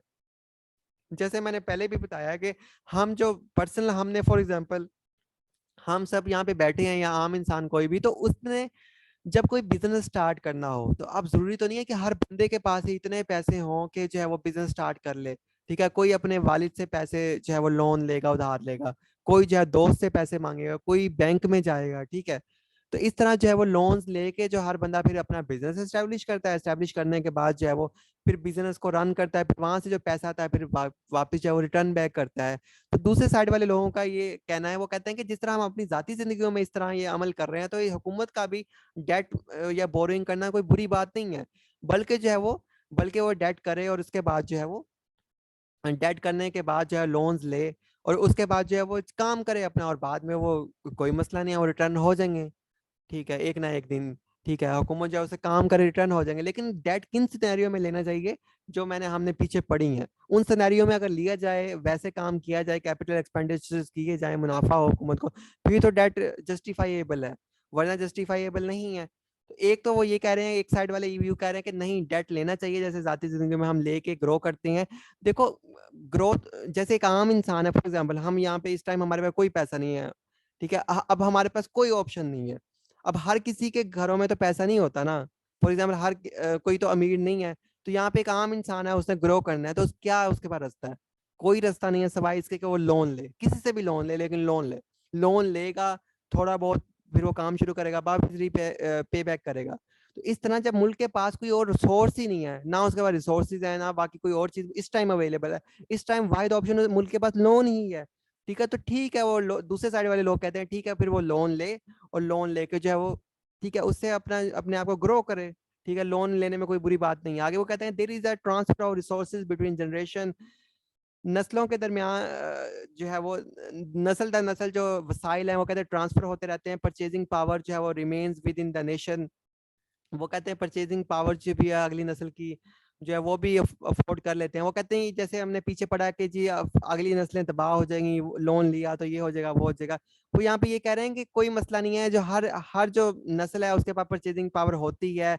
ये जो कोई ऐसा मसला नहीं है, जैसे वो यहाँ पे ये कहना चाह रहे हैं जो अगली नस्ल है वो उस लोन को उतार देगी, और परचेजिंग ऐसा नहीं है कि वो इससे बुरी सिचुएशन में फंस जाए, बल्कि जैसे हम बात करते हैं एग्जाम्पल के तौर पे कि आज से जो 20 साल पहले जो पहले हम 100 रुपए में 100 रुपया ही बहुत बड़ी बात होती थी एक आम इंसान के लिए, लेकिन आज चाहे वो 10,000 भी एक छोटी बात है। ठीक है, वो कहते हैं कोई मसला नहीं है, जो परचेजिंग पावर है, मतलब वो जो चीजें हैं वो चेंज हो जाएंगी टाइम टू टाइम। ठीक है, आने वाले जो लोग हैं वो उन्हें जो है वो उतार देंगे, लेकिन आपको लोन लेना चाहिए ताकि ग्रोथ तो हो सके मुल्क की। अगर आप लोन ही नहीं लेंगे तो ग्रोथ ही नहीं हो सकेगी, और दूसरी कोई ऑप्शन आपके पास है नहीं ग्रोथ करने के लिए मुल्क की। तो वो कहते हैं कोई मसला नहीं है, लोन लें, जिस तरह हम आम जिंदगी में लोन लेते हैं और ग्रो करते हैं। दूसरे साइड वाले लोगों का ये सिनेरियो है, व्यू है। तो फाइनली आज का हमारा यहाँ तक था सेशन, कि किस तरह से जो है वो डेफिसिट फाइनेंसिंग होती है, क्या इम्पैक्ट होता है, किस तरह से फिस्कल पॉलिसी एक्सपेंशनरी, और किस तरह से जीडीपी को ग्रो करवाया जा सकता है, और बाकी सारी सिचुएशंस जहाँ जिनसे इकोनॉमी गुजरती है, जो मुल्क की तरक्की का कंपोनेंट है। तो हमने जो है वो एक एक जो है डॉट को और एक एक जो है वो हिस्से को, एलिमेंट को हमने इस सब सीरीज में जो है वो अंडरस्टैंड किया। ठीक है, तो अब यहाँ तक जो है वो हमने पढ़ लिया है। तो यहाँ पे किसी का कोई क्वेश्चन है तो वो आस्क कर सकता है। इसके बाद हमारा एक दूसरा सेशन है, दूसरा सेशन बजट के ऊपर है। वो लास्ट लेक्चर है हमारा फिस्कल पॉलिसी सीरीज का, तो लास्ट कह लें, या फिर उसके बाद एक और सेशन हम रख लेंगे पेपर्स को डिस्कस करने के लिए, पेपर्स या कुछ एडिशनल चीज़ें या कुछ टर्म्स अगर रह गई तो 2 लेक्चर्स में मैंने रखा है आज का सेशन। तो अब लास्ट लेक्चर फिर हम थोड़ी देर बाद स्टार्ट कर लेते हैं। तो यहाँ इस लेक्चर के हवाले से जो है वो किसी का कोई क्वेश्चन, तो please feel free to ask me.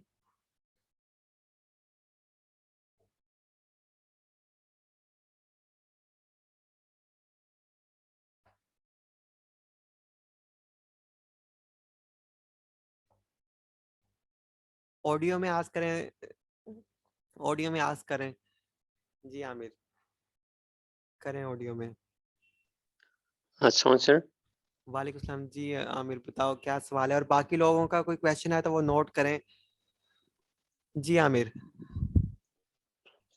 Sir मैं ये कह रहा था आपसे, जैसे कि सर सीपेक अब स्टार्ट हुआ पाकिस्तान में ना सर, पीपल्स पार्टी की गवर्नमेंट में स्टार्ट हुआ था, तो उन अपने जो चाइना है सर, उन्होंने अपना पूरा मतलब जाल बिछा हुआ है पूरे एशिया में ना सर। वो चाहते हैं कि मिडल ईस्ट तक एक्सेस करें।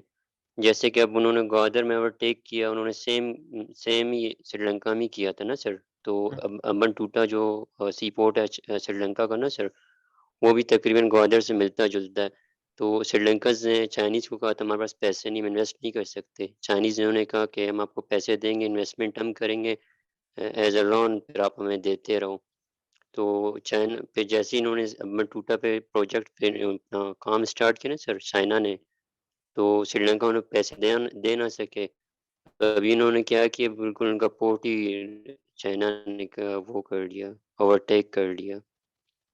आई थिंक 100 साल के लिए ना सर। तो मैं ये पूछना चाह रहा था, अभी हमने पूरा जो लेक्चर हमने सुना है ना सर, आप कह रहे थे मतलब एक्सपेंशनरी जो पॉलिसी है वो कंट्रीज़ के लिए बेनिफिट है ना सर। तो ये उन कंट्रीज़ के लिए है जो डेवलप कंट्रीज़ जैसे अमेरिका है, चाइना, यूके है ना सर, फ्रांस वगैरह, हमारे लिए कौन-सा बेस्ट रहेगा? इसमें तो हम और फँस जाएँगे। इन केस अगर पेपर में हमसे पूछा जाता है कि पाकिस्तान के लिए कौन-सा बेस्ट है, पाकिस्तान को कौन-सा पॉलिसी अडॉप्ट करना चाहिए, तो फिर हम वहाँ क्या एक्सप्लेन करें सर उनको? देखो एक्सपेंशनरी फिस्कल पेपर में पॉलिसी हमने पढ़ी और कॉन्ट्रैक्शनरी पढ़ी, तो कभी जो हुकूमत है, देखो हुकूमत परमानेंट किसी एक पॉलिसी में नहीं है, ठीक है। कभी हुकूमत जो है वो एक्सपेंशनरी फिस्कल पॉलिसी की तरफ जा रही होती है और कभी कॉन्ट्रैक्शनरी की तरफ जा रही होती है। जैसे इमरान खान दौर से पहले जो था, जो हुकूमतें थी बेतहाशा बेबहा पैसे खर्च किया करती थी, तो वो एक्सपेंशनरी कर्जे भी बेबहा लेती थी, तो एक्सपेंशनरी फिस्कल पॉलिसी की तरफ जा रही होती थी, ठीक है। जैसा मौजूदा दौर में या जैसे इमरान खान का दौर है, तो ये फिर इन्होंने हाथ रोक लिया, तो इसलिए आपको डेवलपमेंट भी नहीं दिखती, कुछ नया नहीं दिखता आज के दौर तक, पिछले 2-3 सालों में जो हुआ है। तो ये हुकूमतें कॉन्ट्रैक्शनरी फिस्कल पॉलिसी की तरफ जा रही हैं, क्योंकि इन्फ्लेशन ज़्यादा है, इकोनॉमी अफेक्टेड है, इस वजह से उसे सही करने के लिए। तो टाइम टू टाइम हुकूमत देखती है कि हुकूमत को कौन सी फिस्कल पॉलिसी अडॉप्ट करनी चाहिए, कभी वो कॉन्ट्रैक्शनरी की तरफ जाती है, कभी एक्सपेंशनरी की तरफ जाती है। तो ये सिचुएशन पर डिपेंड करता है कि वो सिचुएशन जो है उसमें क्या मतलब बेहतर है उस मुल्क के लिए, उस सिचुएशन में क्या जो है वो रास्ता जो है वो कौन सा जो है वो पॉलिसी जो है हिकमत अमली बेहतर है। देखो हिकमत अमली तो सिचुएशन के हिसाब से डिसाइड होती है ना। तो फिलहाल तो पाकिस्तान को जो है वो आज के सिनेरियो में कॉन्ट्रैक्शनरी फिस्कल पॉलिसी पे जो है वो जाना चाहिए जो है वो। लेकिन इसमें ये मसला है कि यहाँ पे टैक्सेस ज्यादा इम्पोज करने पड़े हैं हुकूमत को, ठीक है। तो हमने एक तीसरी भी पढ़ी थी, न्यूट्रल फिस्कल पॉलिसी, ठीक है। तो यहाँ पेपर में आप ये सजेस्ट कर सकते हैं कि न्यूट्रल फिस्कल पॉलिसी जो है वो उसमें हुकूमत को अपनी अर्निंग्स के इक्वल ही जो है एक्सपेंस करने होते हैं, ठीक है। तो लिहाजा हुकूमत की जितनी अर्निंग है उसमें एक्सपेंस करे, ना नया लोन ले, ना नया कुछ करे, ठीक है। न्यूट्रल फिस्कल पॉलिसी अडॉप्ट करे, ठीक है। जब चीज़ें स्टेबल हो जाएं तब जो है वो एक्सपेंशनरी पे चली जाएं। इस टाइम तो लोगों की हालत ही बहुत बुरी है, इतना टैक्स, हर चीज़ में टैक्स, हर चीज़ में टैक्स की, तमाम प्रोडक्ट्स के ऊपर टैक्स, बिजनेस के ऊपर टैक्स, हर चीज, इनकम के ऊपर टैक्स, हर चीज़ के ऊपर हैवी टैक्स और इनडायरेक्ट टैक्स बहुत ज़्यादा, पेट्रोल से लेकर हर चीज़ तक। तो मसला सारा उसमें आ रहा है कि अवाम तो इफेक्ट हो गए हैं, उनकी जिंदगियां जीरन हो गई हैं सबकी, ठीक है। तो फिलहाल तो ये नहीं है कि हुकूमत जो है उसे अपनी स्पेंडिंग भी तो कम करनी चाहिए ना। हुकूमत को अपनी स्पेंडिंग लिमिटाइज कर देनी चाहिए।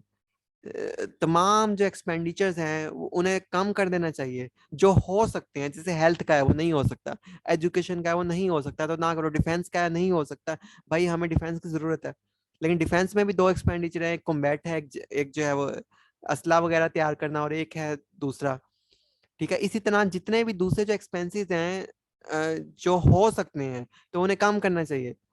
जैसे सड़कें हैं, नई सड़कें हम ना बनाएं, सी पैक वाली सड़क की जरूरत है तो उसे बना लें, शहरों की जो है वो खूबसूरती की नुमाइशें ना करें। हुकूमत सरकारी तमाम इदारे, तमाम जो लोग हैं, तमाम के तमाम जो है वो कोई भी सरकारी गाड़ी ना यूज करें, सरकारी वसाइल यूज ना करें। सारे जो है वो आम जो है वो, जैसे एक आम छोटा मुलाजिम अपने ही बाइक पे या अपने ही सवारी पे कन्वेंस पे जाता है, तो वैसे ही वो बड़े लोग भी जाएं, उन्हें गाड़ियां किसी लिए दी हुई हैं। ठीक है, एक घर जो है वो सारे जब आम बंदा अपने घर में रहता है, आप इंस्पेक्टर बनेंगे तो आप अपनी सैलरी में अपने बाइक पे जाएंगे, आपको तो गाड़ी नहीं मिलेगी, आपको तो घर नहीं मिलेगा। तो इस तरह जो है वो फिर बड़े अफसरों को क्यों मिला हुआ है? तो इस तरह ये सारे सारे के सारे एक्सपेंसेस जो है वो जो नॉन प्रोडक्टिव है उन्हें रोक देना चाहिए। हेल्थ पे एक्सपेंस चाहिए तो अस्पताल बनाने चाहिए नए।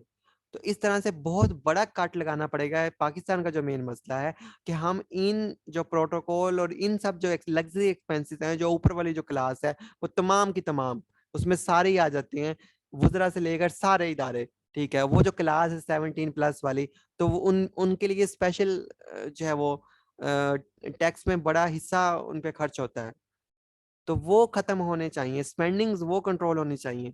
और अब उल्टा वो कहाँ से पूरा हो रहा होता है? टैक्सेस की सूरत में अवाम से। तो अवाम अवाम पे कर रही है ना, वजीर आजम कहीं जा रहे हैं तो टैक्स तो अवाम दे रही है ना। सरकारी कोई भी नंबर प्लेट वाली गाड़ी घूम रही होती है तो टैक्स तो अवाम पे कर रही है ना, वो अवाम उसकी कीमत चुका रही है, तो आप चुका रहे हैं उसकी कीमत। तो इस तरह इस स्पेंडिंग को काम करना चाहिए, टैक्सेस को काम करना चाहिए। हुकूमत टैक्स काम नहीं करना चाहती क्योंकि वो फिर कैसे करेगी अपने खर्चे बैलेंस? तो ये बहुत सारी सिचुएशंस हैं। इस तरह हुकूमत को जो है वो सादगी वाले मेजर्स लेने चाहिए, नॉर्मल जो है वो जो है वो जिंदगी लाइफ की तरफ आना चाहिए, जो इस्लामिक वैल्यूज और पर्सपेक्टिव हैं। ठीक है, इसलिए इस्लाम कहता है कि जो रियल ग्रोथ है वो की जाए। ठीक है, अब इसीलिए इस्लाम जो है ना, जो आर्टिफिशियल ग्रोथ है उसमें इन्वेस्टमेंट करने का नहीं कहता, ये उसे मना करता है। तो ये एक बड़ी बहस है, बड़ा एरिया है। तो फिलहाल के लिए यहाँ पे इतना ही, आज का सेशन हम एंड करते हैं यहाँ पे। ठीक है, तो अगला सेशन जो है तो इसके बाद हम ऑर्गेनाइज करेंगे।